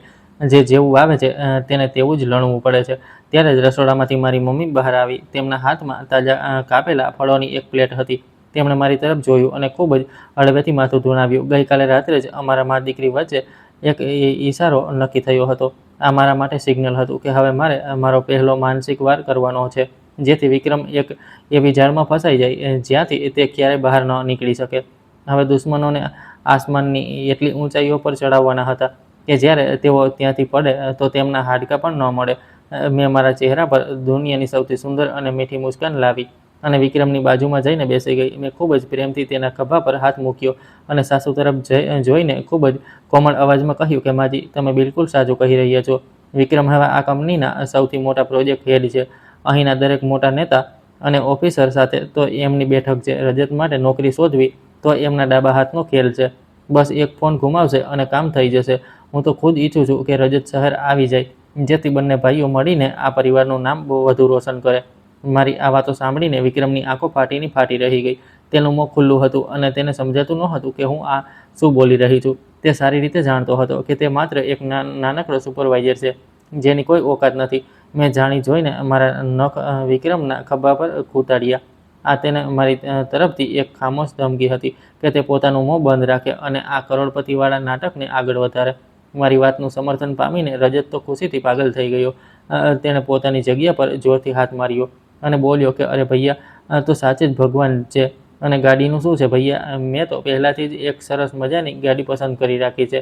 તે માત્ર 25 લાખની પડશે. તમારા જેવા રહીશ માટે જે એક ઝટકામાં 3 લાખ ઉડાવી દે, તેના માટે 25 લાખ તો ચિલ્લર બરાબર છે. મેં આગમાં ઘી ઉમવાનું કામ ચાલુ રાખ્યું. મેં કહ્યું કે રજત બિલકુલ સાચું કહી રહ્યો છે. વિક્રમ જ્યારે મોટા ક્લાયન્ટને મળવા જાય છે ત્યારે તેમના ભાઈનું બાઇક પર ફરવું આપણી ઇજ્જતની વિરુદ્ધ છે. મેં વિક્રમના હાથને પંપાળતા ખૂબ જ લાડથી કહ્યું કે જાન, તમે આજે જ શોરૂમવાળાઓને ફોન કરો અને રજત માટે એ ગાડી બુક કરી દો, જેથી કાલે જ આપણે બધી નવી ગાડીમાં ફરવા જઈ શકીએ. તમારી પાસે તો પૈસાની કોઈ કમી નથી, બસ પોતાની એક એફડી તોડાવી લો અને ભાઈને ખુશ કરી દો. વિક્રમના માથેથી ઠંડા પરસેવાની ધાર વહેવા લાગી. તેનો આખો પરિવાર, મારી સાસુ અને દિયર દેરાણી તેને કોઈ સુપર હીરોની જેમ જોઈ રહ્યા હતા. તીર કમાનમાંથી નીકળી ચૂક્યું હતું. હવે તેણે જે અમીર હોવાનો નકાબ પહેર્યો હતો તે ઉતારી શકતો નહોતો. વિક્રમે ખૂબ જ મુશ્કેલીથી પોતાનો થૂક ગળ્યો. એક ખૂબ જ વાંકી અને ડરેલી મુસ્કાન સાથે કાંપતા અવાજે બોલ્યો, ઠીક છે, હું પણ શોરૂમમાં મારી ઓળખાણવાળાને ફોન કરું છું અને ગાડી બુક કરું છું. આટલું કહેતા જ તે વોશરૂમ જવાનું બહાનું કાઢીને ત્યાંથી ભાગી ગયો. અને બહુ સારી રીતે ખબર હતી કે તે વોશરૂમ જઈને શું કરવાનો છે. તેની પાસે કોઈ એફડી નહોતી, કોઈ કરોડોનું બેલેન્સ નહોતું. પોતાની આ ખોટી ઇજ્જતને બચાવવા માટે તે હવે પોતાના ફોનમાં હજી પણ વધારે ખતરનાક લોન એપ્સ ડાઉનલોડ કરશે અને તહેવારના દિવસે પણ વધારે વ્યાજવાળા દેવામાં ડૂબી જશે, જેથી તે ગાડીના બુકિંગ માટે 50,000 થી 60,000 રૂપિયાનો જુગાડ કરી શકે. તેની બરબાદીની દિવાલ હવે એક માળ વધારે ઊંચી થઈ ગઈ હતી અને હું બરાબર ઊભી રહીને ખૂબ મજાથી જોઈ રહી હતી કે કેવી રીતે તે પોતાની જ ખોટી શાનની કબર જાતે ખોદી રહ્યો છે. તે દિવસે બપોરનું જમવાનું ખૂબ જ ખુશીના માહોલમાં ખાવામાં આવ્યું. આખું સાસરું નવી ગાડી અને રજતની આવનારી હાઈ પ્રોફાઇલ નોકરીના સપના જોઈ રહ્યું હતું. સાસુએ ખૂબ જ પ્રેમથી વિક્રમની થાળીમાં પનીરનો ટુકડો મૂક્યો અને મુસ્કરાવા લાગી. જમવાનું પૂરું થતાં જ સાસુ ઊભી થઈ ગઈ અને પોતાના હાથ પાછળ બાંધીને મારા આ શાનદાર ફ્લેટનું મુઆયના કરવા લાગી. આ શહેરના એક ખૂબ જ પોશ વિસ્તારમાં 1500 સ્ક્વેર ફીટનો ફ્લેટ હતો, જેનું ઇન્ટિરિયર ખૂબ જ સમજી વિચારીને અને મોંઘું કરાવવામાં આવ્યું હતું. આ ઘર મારી પોતાની લોહી પરસેવાની કમાણીથી વિક્રમ સાથે લગ્ન થતાં પહેલાં ખરીદવામાં આવ્યું હતું, પરંતુ મારી સાસુએ આજ સુધી આ વાત ક્યારેય માની નહોતી. તેમની નજરમાં જો વહુ કમાતી હોય તો તેની દરેક વસ્તુ પર સાસરીવાળાઓનો જ જન્મસિદ્ધ અધિકાર હોય છે. સાસુ લિવિંગ રૂમની મોટી કાચની બારી પાસે જઈને રોકાઈ, બહારનો નજારો જોયો અને મોં બગાડતા બોલી, ઘર તો ઘણું મોટું છે અને હવા ઉજાસવાળું છે. આની આસપાસ ઘણી સારી સ્કૂલો પણ છે, સુરક્ષા પણ સારી છે. અચાનક તે મારી તરફ ફરી અને મને આદેશ આપતા લહેજામાં બોલી, ગેસ્ટ રૂમ સાફ કરીને રજત અને પૂનમને આપી દે. આજથી તેઓ અહીં જ રહેશે. રજતને હવે શહેરમાં નોકરી કરવાની છે અને પૂનમને પણ બાળક ઉછેરવા માટે એક સારી જગ્યા જોઈએ છે. આ જગ્યા બહુ યોગ્ય છે અને બહાર ભાડાનું ઘર લેવામાં પૈસા પણ બહુ ખર્ચ થશે. આગળ જતાં મારા પૌત્રનું એડમિશન પણ આ વિસ્તારની કોઈ મોટી સ્કૂલમાં આસાનીથી થઈ જશે. મારી સાસુનો આ લાલચ અને બેશરમી જોઈને હું દંગ રહી ગઈ. આ ઘરની માલકણને એકવાર પૂછવું પણ જરૂરી ન સમજ્યું અને સીધો હુકમ સંભળાવી દીધો કે મારા ઘર પર તેમના નકામા દીકરાનો કબજો હશે. મારા અંદર ગુસ્સાનો જ્વાળામુખી ફાટવાની તૈયારીમાં હતો. મેં મારું મોં ખોલ્યું હતું કે હું તેમને સાફ જણાવી દઉં કે આ મારું ઘર છે અને મારી મરજી વગર કોઈ અહીં પગ પણ મૂકી શકે નહીં. પરંતુ આ પહેલાં કે હું કંઈ બોલું, ડાઇનિંગ ટેબલ પર બેઠેલી મારી મમ્મી, જે કે શાંતિથી સફરજન કાપી રહી હતી, અચાનકથી બોલી ઉઠી. તેમનો અવાજ એટલો બધો ખુશ અને ઉત્સાહી હતો કે તેણે ત્યાંના બધા તણાવને એક ઝટકામાં જ ખતમ કરી દીધો. મમ્મીએ જોરથી હસતા સાસુની વાતનું સમર્થન કરતાં કહ્યું, વૈવાણજી, તમે બિલકુલ સાચી વાત કહી. ખરેખર ઘરના લોકોએ જ તો એકબીજાનો સહારો બનવું જોઈએ. હું પણ એવું જ માનું છું કે રજત અને પૂનમને આજે જ આ જ સમયે અહીં શિફ્ટ થઈ જવું જોઈએ. આમાં તો કોઈ વિચારવા જેવી વાત નથી. હું અને વિક્રમ બંને હેરાન થઈને મમ્મી તરફ જોવા લાગ્યા. રજત અને પૂનમ તો ખુશીથી ઝૂમી ઉઠ્યા અને મારી મમ્મીને હાથ જોડીને ધન્યવાદ આપવા લાગ્યા. સાસુ મોટા ઘમંડથી મુસ્કરાવા લાગી. તેમને લાગ્યું કે તેમની સામે કોઈ પણ ટકી શકે નહીં. મેં મારી મમ્મીને ઘૂરીને જોયું. મને સમજાતું નહોતું કે તે કઈ રમત રમી રહી છે. તેમણે આ મફતિયાઓને ઘરમાં રહેવાની પરવાનગી કેમ આપી દીધી? મારી મમ્મી હજી પણ મુસ્કરાઈ રહી હતી અને તેમણે મને એક ખૂબ જ ઊંડી અને રહસ્યમય નજરથી જોઈ. આ નજર કોઈ એવા શિકારીની હતી જે પોતાના શિકારને ખુદ પોતાની જ જાળમાં ફસાતા જોઈ રહ્યો હતો. મારી મમ્મીની હા સાંભળ્યા પછી આખા ઘરમાં થોડીવાર માટે એકદમ સન્નાટો છવાઈ ગયો. મને મારા કાનો પર વિશ્વાસ નહોતો થતો કે મારી મમ્મીએ આટલી મોટી અને બેતુગી માંગને કેવી રીતે માની લીધી. આ ફ્લેટ મારી વર્ષોની મહેનત હતો, મારી ખાનગી જગ્યા હતી. હું આને મારા દિયરના હવાલે કેવી રીતે કરી શકું? સાસુ તો ખુશીથી ફૂલી નહોતી સમાતી. રજત અને પૂનમે પણ જલ્દી પોતાનો સામાન ઉઠાવી લીધો. પરંતુ આ પહેલાં કે તેઓ રૂમમાં જાય, મારી મમ્મીએ પોતાનો હાથ ઉઠાવીને તેમને રોકવાનો ઈશારો કર્યો. તેમણે ખૂબ જ ઇમ્તિહાનથી પોતાની સાડી સરખી કરી, પાણી પીધું અને પછી એક શિક્ષિકાવાળા ગંભીર લહેજામાં પોતાનો આગળનો પાસો ફેંક્યો. મમ્મીએ સીધી વિક્રમની આંખોમાં જોયું, મુસ્કુરાતા, અને પછી ખૂબ જ સાફ શબ્દોમાં કહ્યું, વિક્રમ હવે આપણો બહુ મોટો માણસ બની ગયો છે. તે હવે એક વીઆઈપી માણસ છે. તેની પાસે તો કરોડોના પૈસા છે. મને આટલા મોટા રૂતબાવાળા માણસનું આ નાના એવા 1500 સ્ક્વેર ફૂટના ફ્લેટમાં રહેવું તેની શાનની વિરુદ્ધ લાગે છે. જ્યારે તેના વિદેશી ક્લાયન્ટ તેને મળવા આવશે તો ભલા શું વિચારશે? આટલા માટે થોડા દિવસ પહેલાં જ મારી પંછી અને વિક્રમ સાથે વાત થઈ છે અને અમે નક્કી કર્યું છે કે અમે આ ફ્લેટને તરત જ વેચી દઈશું અને એ પૈસા ભેળવીને ગુરુગ્રામમાં એક 500 વારનો મોટો આલિશાન બંગલો ખરીદીશું. બંગલો શબ્દ સાંભળતા જ સાસુની આંખો તો કોઈ કારની હેડલાઇટની જેમ ચમકવા લાગી. રજત અને પૂનમ પણ પોતાના ભાઈની આ પ્રગતિ જોઈને હેરાન હતા અને તેને કોઈ ભગવાનની જેમ જોઈ રહ્યા હતા. વિક્રમ પોતાની જગ્યા પર સામે ગયો હતો. તેના માથા પરથી પરસેવાના ટીપાં ટપકી રહ્યા હતા. તે બોલવા માંગતો હતો કે આ બધું જૂઠું છે, પરંતુ તેના ગળામાંથી અવાજ નહોતો નીકળતો. તેણે જાતે જ તો બધાને કહ્યું હતું કે તે કેટલો મોટો રહીશ છે. જો તે હવે ના પાડત તો તેની બધી ઇજ્જત ધૂળમાં મળી જત. મમ્મીએ તેને વિચારવાની કોઈ તક ન આપી અને પોતાની વાત ચાલુ રાખી. તેમણે રજત અને પૂનમ તરફ ખૂબ જ હમદર્દીથી જોયું. મમ્મીએ કહ્યું, અમને તમારા અહીં રહેવાથી કોઈ તકલીફ નથી. તમે જ્યાં સુધી ચાહો અહીં મફતમાં રહી શકો છો. જ્યાં સુધી અમે બંગલો નથી ખરીદી લેતા. પરંતુ એક નાની એવી સમસ્યા છે.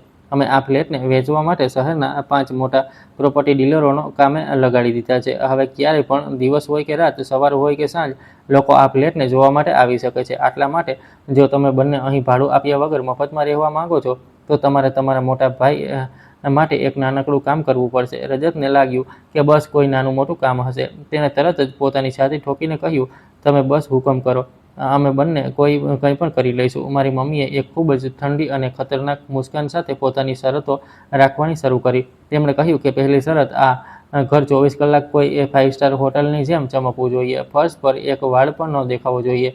અરીસા પર કોઈ ડાઘ ન હોવો જોઈએ અને બાથરૂમમાંથી હંમેશા પરફ્યુમની ખુશ્બુ આવવી જોઈએ. કારણ કે જે લોકો આટલા મોંઘા ઘર ખરીદે છે તે બહુ નખરાવાળા હોય છે. જો તેમને જરા પણ જેટલી પણ ગંદકી દેખાય તો તેઓ ઘર રિજેક્ટ કરી દેશે. બીજી શરત, તમારે બંનેએ 24 કલાક ઘરે જ રહેવું પડશે. ક્યારે પણ કોઈ પણ પ્રોપર્ટી ડીલર ગ્રાહક લઈને આવી શકે છે.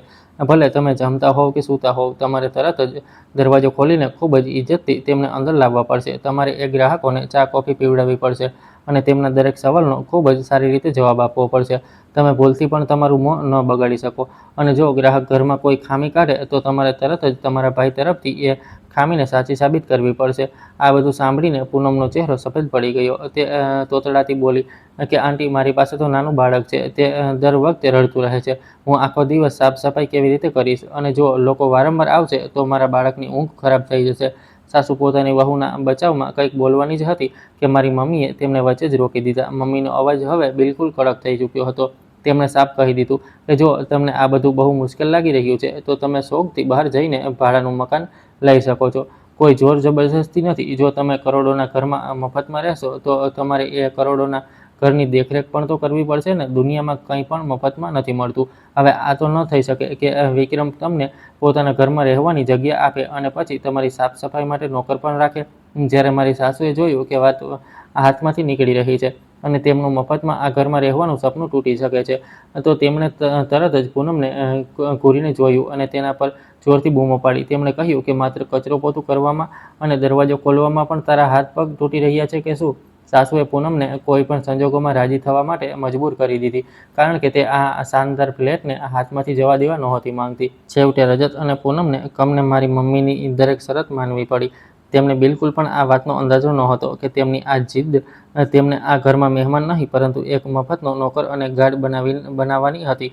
હવે તેમના આરામના દિવસો પૂરા થઈ ચૂક્યા હતા. હું પાસે બેઠેલી આ બધું જોઈ રહી હતી અને મારું હસવું રોકવા માટે મેં મારા હોઠ દબાવી રાખ્યા હતા.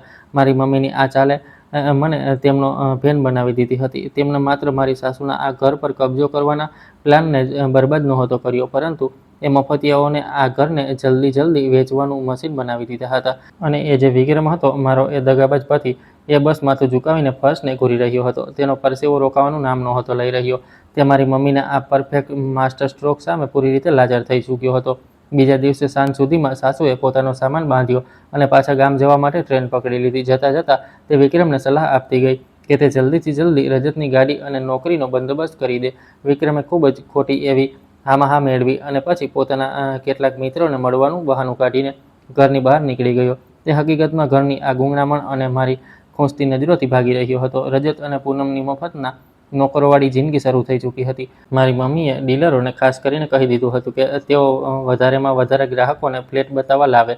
હવે દર અડધા કલાકે કોઈને કોઈ દરવાજો ખખડાવતું હતું. પૂનમે એક હાથમાં પોતાનું રડતું બાળક અને બીજા હાથમાં પોતું લઈને સતત ફરવું પડી રહ્યું હતું, કારણ કે તેને ડર હતો કે કોઈ ગ્રાહક પર્સ ગંદુ ન કરી દે.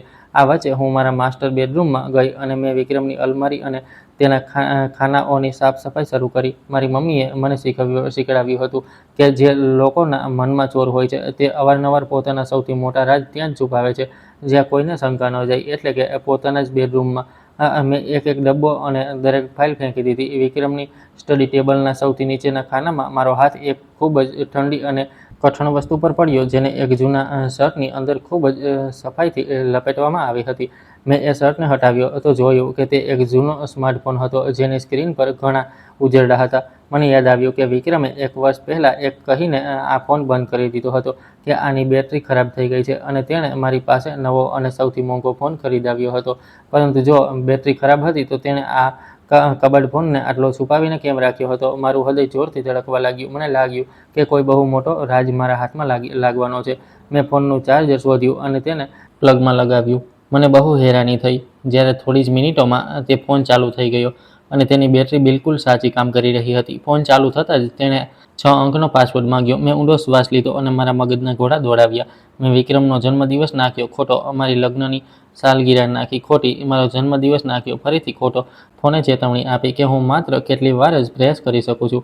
મેં મારા મગજને શાંત કર્યું અને વિક્રમની પોતાની મા પ્રત્યેની એ આંધળી ભક્તિને યાદ કરી. મેં ખૂબ જ આરામથી મારી સાસુ ઉર્મિલાજીની જન્મ તારીખના 6 નંબર ટાઈપ કર્યા. એક હળવા ક્લિકનો અવાજ આવ્યો અને ફોનની હોમ સ્ક્રીન ખુલી ગઈ. મારો શક બિલકુલ સાચો નીકળ્યો.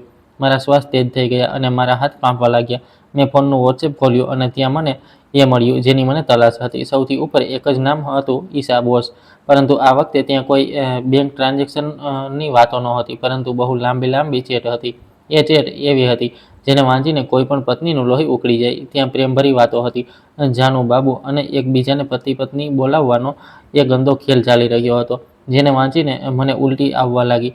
હું એક લાઈન વાંચી રહી હતી. એ માણસ જે મારી સામે હંમેશા કામના તણાવનું રોદણું રડતો હતો, તે એ સ્ત્રી સાથે દરેક પળે વાતો કરતો હતો. તેણે જમ્યું કે નહીં, તે કેવી છે, તેને તે પોતાની બેબી, પોતાની જાન કહી રહ્યો હતો. પરંતુ મારી સહન કરવાની બધી હદો ત્યારે તૂટી ગઈ જ્યારે મેં ગેલેરી ખોલીને એ તસવીરો જોઈ.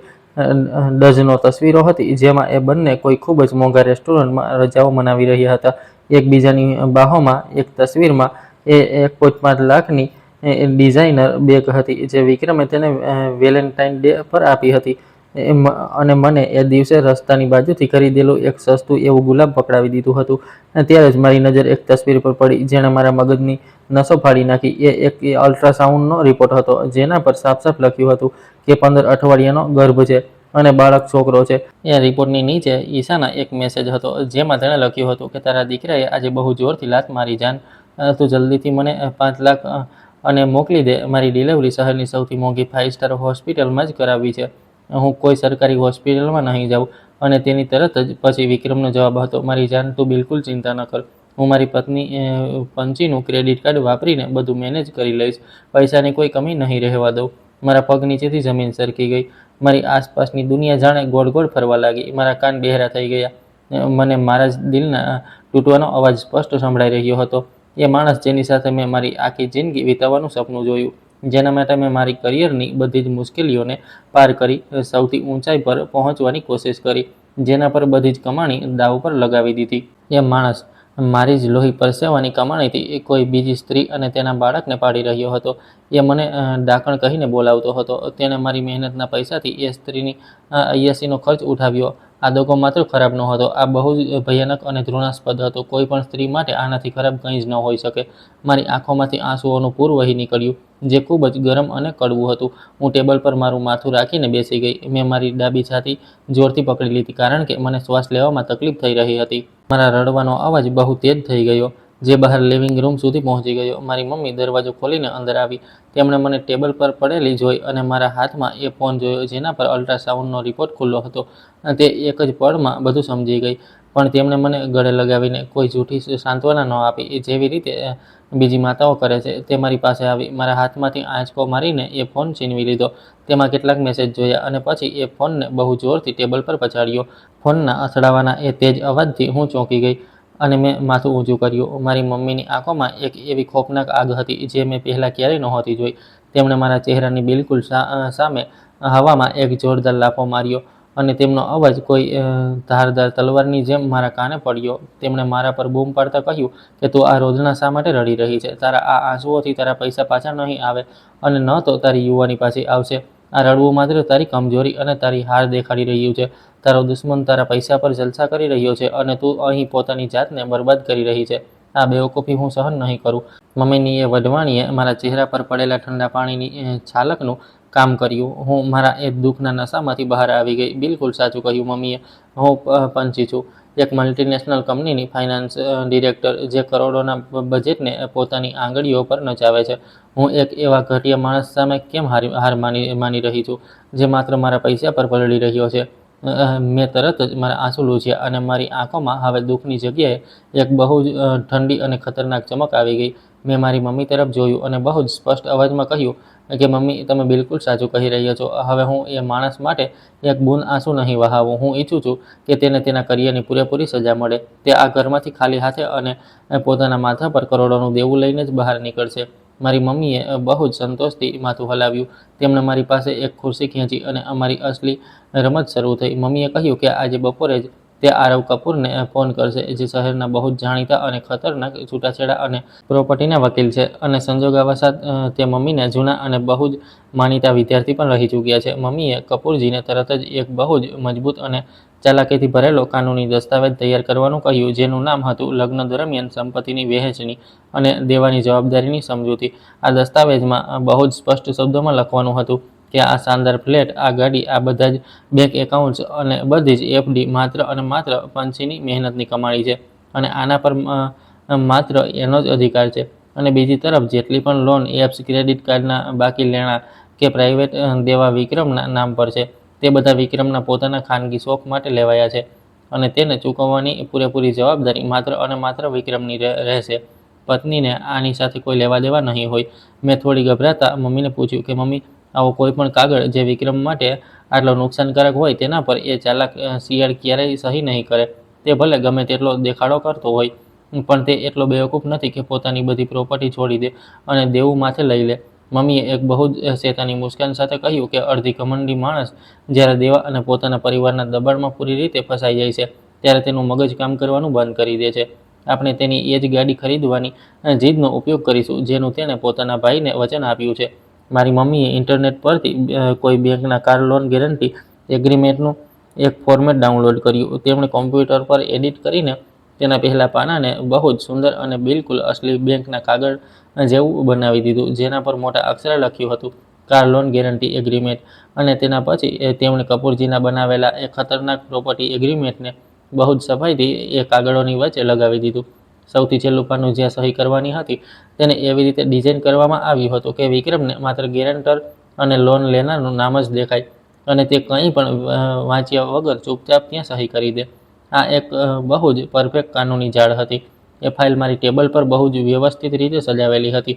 હવે મારે બસ એ બહુ શાનદાર એક્ટ્રેસની જેમ મારી એક્ટિંગ કરવાની હતી અને એ શિકારની રાહ જોવાની હતી, જે પોતાની લાલચમાં આંધળો થઈને આ જાળમાં ફસાવાનો હતો. એક દગો ખાધેલી સ્ત્રીનો બધો જ ગુસ્સો હવે એક બહુ જ ધારદાર હથિયાર બની ચૂક્યો હતો, જે પોતાના દુશ્મનનું માથું વાઢવા માટે તૈયાર હતો. સાંજ ખાસી ઢળી ચૂકી હતી. જ્યારે વિક્રમ ઘરે પાછો આવ્યો, તેણે ઘરનો દરવાજો બહુ જ પહોળો થઈને ખોલ્યો. તેના કપડામાંથી મોંઘી શરાબ અને કોઈ બહુ જ સસ્તા લેડીઝ પરફ્યુમની બદબુ આવી રહી હતી. કદાચ તે પોતાની પેલી ઈશાન નામની પ્રેમિકા પાસેથી આવી રહ્યો હતો કે પોતાના કોઈ જૂઠા મિત્ર સાથે પીને આવી રહ્યો હતો. રજત અને પૂનમ રસોડામાં હતા અને આખો દિવસ ગ્રાહકોને ઘર બતાવ્યા પછી બુરી રીતે થાકી ચૂક્યા હતા. પોતાના મોટા ભાઈને આવતું જોઈ રજત તરત દોડીને બહાર આવ્યો અને તેણે ગાડી વિશે પૂછવાનું શરૂ કરી દીધું. રજતે પૂછ્યું કે ભૈયા, શું તમે કોઈ ગાડી જોઈ? ક્યારે બુકિંગ કરવાનું છે, જેથી હું જઈને નંબર પ્લેટ વગેરેનું કામ જોઈ લઉં. વિક્રમે હાથ હલાવીને તેને ચૂપ કરાવ્યો. એક જોરદાર ઓડકાર ખાધો અને પછી નશામાં લથડાતા અવાજે બોલ્યો કે હા, મેં આજે એક બહુ જ શાનદાર એસયુવી જોઈ, ફૂલ ટોપ મોડલ, લાલ રંગની એકદમ મહારાજાઓવાળી ગાડી. એ લોકો કાલે જ ડિલિવરી આપી દેશે. બસ મારે તેમને 60,000નું ટોકન એમાઉન્ટ આપવાનું છે. મેં વિચારી લીધું છે, તું એ જ ગાડી હાલ ચલાવીશ. એનાથી ઓછામાં તો વાત જ નહીં બને. રજત આ સાંભળીને બહુ ખુશ થયો અને પોતાના ભાઈના વખાણમાં પુલ બાંધવા લાગ્યો. પણ મને બહુ સારી રીતે ખબર હતી કે અંદરખાને વિક્રમની હાલત ખરાબ હતી, કારણ કે તેને હવે કોઈ પણ લોન એપમાંથી પૈસા નહોતા મળી રહ્યા. તેની બધી લિમિટ ખતમ થઈ ચૂકી હતી. હું બેડરૂમમાંથી બહાર આવી. મારા ચહેરા પર દુનિયાની સૌથી ભોળી અને સંસ્કારી પત્નીવાળી મુસ્કાન હતી. મેં આગળ વધીને વિક્રમનો કોટ લીધો અને તેને બહુ જ પ્રેમથી સોફા પર બેસાડ્યો.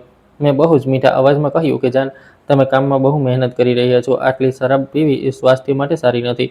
રજતની ગાડીની તમે ચિંતા ન કરો. મેં અને મારી મમ્મીએ મળીને તેનો બંદોબસ્ત કરી લીધો છે. વિક્રમે આંખો ફાડીને મારી તરફ જોયું. તેનો અડધો નશો તો એમને એમ જ ઉતરી ગયો. તેને બિલકુલ વિશ્વાસ નહોતો થતો કે હું આટલી સારી અને સમજદાર કેવી રીતે હોઈ શકું. મેં તેના કાનમાં વધારે મધ રેડવાનું શરૂ કર્યું. મેં કહ્યું કે આજે બપોરે મારી મમ્મી સાથે વાત થઈ હતી. મમ્મીએ કહ્યું કે વિક્રમ બહુ મોટો ઓફિસર છે. તેના પર કામનું અને પરિવારનું બહુ દબાણ છે. મમ્મીને તમારા પર બહુ દયા આવી, એટલે મમ્મીએ નક્કી કર્યું છે કે તે પોતાની એ 14 લાખવાળી એફડીના કાગળ બેંકમાં આપીને તમારા માટે ગાડીની લોનની ગેરંટી આપશે, જેથી તમે રજતની ગાડીનું ટોકન એમાઉન્ટ આપી શકો. આ સાંભળતા કે સાસુ પોતાની એફડી દાવ પર લગાવી રહી છે, વિક્રમની આંખો કોઈ ભૂખ્યા વરુની જેમ ચમકી ઉઠી. તેણે મારો હાથ પકડી લીધો અને ખુશીથી કાંપતા બોલ્યો, શું સાચે સાચે જ મમ્મી મારી મદદ કરશે? તું દુનિયાની સૌથી સારી પત્ની છે. મને ખબર હતી કે મમ્મી મને બહુ પ્રેમ કરે છે. તેની નીચતા અને તેનો લાલચ તેના ચહેરા પર સાફ દેખાઈ રહ્યો હતો. એ માણસ ભૂલી ગયો કે હજુ 2 દિવસ પહેલાં જ મમ્મીએ તેની પાસેથી પોતાના પૈસા પાછા માંગ્યા હતા અને હવે અચાનક તે લોન ગેરંટી આપી રહી છે. આ વાત બિલકુલ બેતુકી હતી. પણ જ્યારે માણસ ડૂબી રહ્યો હોય છે, ત્યારે તેને તણખલાનો સહારો પણ બહુ મોટો લાગે છે અને તે પોતાની વિચારવા સમજવાની તાકાત ગુમાવી બેસે છે. મેં બહુ જ પ્રેમથી માથું હલાવીને હા પાડી. હું મારા ટેબલ પાસે ગઈ અને પેલી તૈયાર કરેલી ફાઇલ ઉપાડી લાવી. મેં તેને બહુ જ સફાઈથી વિક્રમની સામે મેજ પર મૂકી. મેં તેના હાથમાં એક પેન આપી અને એ છેલ્લા પાના પર આંગળી રાખી જ્યાં માત્ર સહી કરવાની જગ્યા હતી. મેં જાણી જોઈને તેને થોડી ઉતાવળમાં બતાવ્યું. મેં કહ્યું કે બેંકવાળા કહી રહ્યા હતા કે જે ગાડી ખરીદી રહ્યા છો તેની સહી બહુ જરૂરી છે, તો જ કાલ સવાર સુધીમાં લોન પાસ થશે. મમ્મીએ ગેરંટીવાળી જગ્યા પર સહી કરી દીધી છે. તમે જલ્દીથી અહીં સહી કરી દો, જેથી હું આનો ફોટો પાડીને એજન્ટને મોકલી દઉં. તેણે આ સિસ્ટમમાં ફાઇલ ચડાવવાની છે. વિક્રમે એ ફાઇલ પોતાના હાથમાં લીધી અને તેની આંખો શરાબના લીધે લાલ અને ભારે થઈ રહી હતી. તેણે બસ સૌથી ઉપરવાળા પાના પર લખેલું કાર લોન ગેરંટી એગ્રીમેન્ટ વાંચ્યું અને સીધો છેલ્લા પાના પર જતો રહ્યો. તેણે વચ્ચેના એ પાના ખોલીને જોયા સુદ્ધા નહીં, જેમાં તેની બરબાદીનું પૂરું એગ્રીમેન્ટ લખ્યું હતું. એક ઘમંડી માણસના મગજમાં એ વખતે માત્ર એ આલિશાન એસયુવી જ ઘૂમી રહી હતી, જેનાથી તે પોતાના ગામવાળાઓને બાળી શકે. અને સાથે જ તેને એ વાતની શાંતિ હતી કે તેને હવે ક્યાંયથી પૈસા ઉધાર નહીં માંગવા પડે. શરાબના નશામાં અને એ બેંકવાળી ફાઇલના દગામાં આવીને વિક્રમ એક પળ પણ વિચાર્યા વગર એક ખાલી જગ્યા પર પોતાની મોટી મોટી સહી કરી દીધી અને પોતાનું પૂરું નામ લખી દીધું. તેણે ટેબલ પર રાખેલા પૂરી સહીવાળા પેડ પર પોતાનો અંગૂઠો લગાવ્યો અને પોતાની સહીની ઉપર એક બહુ જ પાકું નિશાન બનાવી દીધું, બિલકુલ એવી જ રીતે જેવી રીતે મેં તેને કરવાનું કહ્યું હતું, જેનાથી કાનૂની રીતે આ બિલકુલ મજબૂત થઈ જાય. સહી કર્યા પછી તેણે ફાઇલ મારી તરફ ખસેડી દીધી અને એક બહુ જ ગંદુ એવું હસીને બોલ્યો કે આને સાચવીને રાખી લે. કાલે જ્યારે પૈસા મળી જશે ત્યારે હું તને સૌથી મોંઘી હોટલમાં ડિનર પર લઈ જઈશ. મેં એ ફાઇલ મારા હાથમાં લીધી. મેં એ કાગળ પર તેના ભૂરા અંગૂઠાનું નિશાન અને સહી જોઈ અને મારી કરોડરજ્જુમાં એક બહુ જ સુકૂન ભરેલી જણજણાટી દોડી ગઈ. મેં તેને જોઈને એક મુસ્કાન આપી. એ મુસ્કાન મારા દિલની ઊંડાણમાંથી નીકળી હતી. એક બહુ જ ઠંડી અને ખોફનાક મુસ્કાન હતી. એ બેવકૂફને ખબર પણ નહોતી કે તેણે હમણાં જ પોતાના આ લગ્ન અને પોતાની જિંદગીના ડેથ વોરંટ પર સહી કરી દીધી છે. તેણે ખુશી ખુશી પોતાની બધી જ પ્રોપર્ટી મારા નામ કરી દીધી હતી અને બધું જ દેવું પોતાના નામ. તે મારી બિછાવેલી જાળમાં બહુ જ શાનદાર રીતે ફસાઈ ચૂક્યો હતો. દિવાળીની રજાઓ પૂરી થઈ ચૂકી હતી અને શહેર ફરીથી પોતાની એ જ તેજ રફતારમાં દોડવા લાગ્યું હતું. કામનો પહેલો દિવસ હતો. વિક્રમ સવારે બહુ જલ્દી ઉઠ્યો. તેણે પોતાના પર ખૂબ બધું પરફ્યુમ છાંટ્યું અને બહુ જ સારી ફિટિંગવાળો સૂટ પહેર્યો અને અરીસા સામે ઊભા રહીને પોતાના વાળમાં જેલ લગાવતા સીટી વગાડવા લાગ્યો. હું રસોડામાં નાસ્તો બનાવી રહી હતી. તે મારી પાસે આવ્યો અને મને જણાવતા બોલ્યો કે આજે કંપનીમાં નવા વર્ષના પ્રોજેક્ટની એક બહુ મોટી મીટિંગ છે અને તેણે કોઈ બહુ જ મોટા ક્લાયન્ટને મળવા શહેરની બહાર જવાનું છે. કદાચ રાત્રે આવતા બહુ મોડું થઈ જશે, એટલે હું તેના જમવાની રાહ ન જોઉં. મેં મુસ્કરાઈને હામાં માથું હલાવ્યું અને તેને શુભકામનાઓ આપી. જેવો ઘરનો દરવાજો બંધ થયો, મેં તરત પોતાના હાથ ધોયા અને મારો ફોન કાઢ્યો.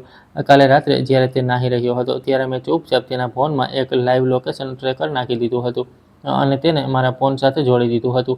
મેં મારો ફોન ખોલ્યો અને સ્ક્રીન પર એક લાલ ટપકું ઝડપથી આગળ વધતું દેખાયું. અને જેવું મેં વિચાર્યું હતું, એ લાલ ટપકું શહેરની બહાર કોઈ ક્લાયન્ટ તરફ નહીં, પણ સીધું ગુરુગ્રામના એક બહુ જ પોશ વિસ્તાર તરફ જઈ રહ્યું હતું.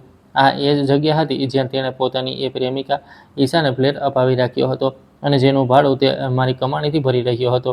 મેં તરત મારી મમ્મીને ફોન કર્યો. મમ્મી બિલકુલ તૈયાર થઈ બેઠી હતી. અમે બંનેએ બહુ જ સાધારણ એવા કપડાં પહેર્યા અને એક કેબ લઈને સીધા એ લોકેશન તરફ નીકળી પડ્યા. કેબની અંદર બેઠેલા મારું લોહી ઉકળી રહ્યું હતું. મેં મારા હાથથી મુઠ્ઠી એટલી જોરથી ભીંચી રાખી હતી કે મારી આંગળીઓ દુખવા લાગી હતી. મારું મન કરી રહ્યું હતું કે હું સીધી એ ફ્લેટનો દરવાજો તોડી નાખું અને એ બંને દગાબાજોને જાનથી. પણ મારી મમ્મીએ મારા ખભા પર પોતાનો હાથ રાખ્યો અને મને શાંત રહેવાનો ઈશારો કર્યો.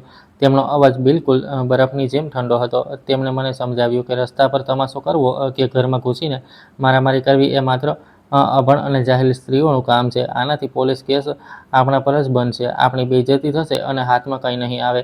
આપણે બસ સરકારી અધિકારીઓની સામે કાગળો પર તેમનું સત્ય સાબિત કરવાનું છે, જેથી કોર્ટમાં તે કંઈ ન બોલી શકે. તું બસ એ જ કરજે જે મેં કહ્યું છે. જ્યારે અમે એ આલિશાન સોસાયટીના ગેટ પર પહોંચ્યા, તો અમને ખબર પડી કે ઈશાનો ફ્લેટ 6થા માળે છે. પણ અમે સીધા ઉપર જવાને બદલે સોસાયટીની બહાર બનેલા પોલીસ સ્ટેશને ગયા. મારી મમ્મીએ એક બહુ જ સન્માનિત રિટાયર્ડ ટીચરવાળા અંદાજમાં ડ્યુટી ઓફિસરને ફરિયાદ કરી કે તમને શંકા છે કે તેમના કોઈ જાણકારના ફ્લેટમાં અમુક લોકો ગેરકાનૂની રીતે ઘૂસેલા છે અને એ ફ્લેટમાં કંઈક અનૈતિક અને ખોટું જેવું કામ ચાલી રહ્યું છે, જેનાથી સોસાયટીનો માહોલ ખરાબ થઈ રહ્યો છે. એક વૃદ્ધ અને ભણેલી ગણેલી મહિલાની આ ગંભીર ફરિયાદ પર પોલીસે તરત જ એક્શન લીધું. 15 મિનિટની અંદર 2 હવાલદાર અને સોસાયટીના સેક્રેટરી અમારી સાથે એ ફ્લેટ નંબર 66ની બહાર ઊભા હતા. હું અને મમ્મી દરવાજાથી થોડા છુપાઈને ઊભા રહી ગયા.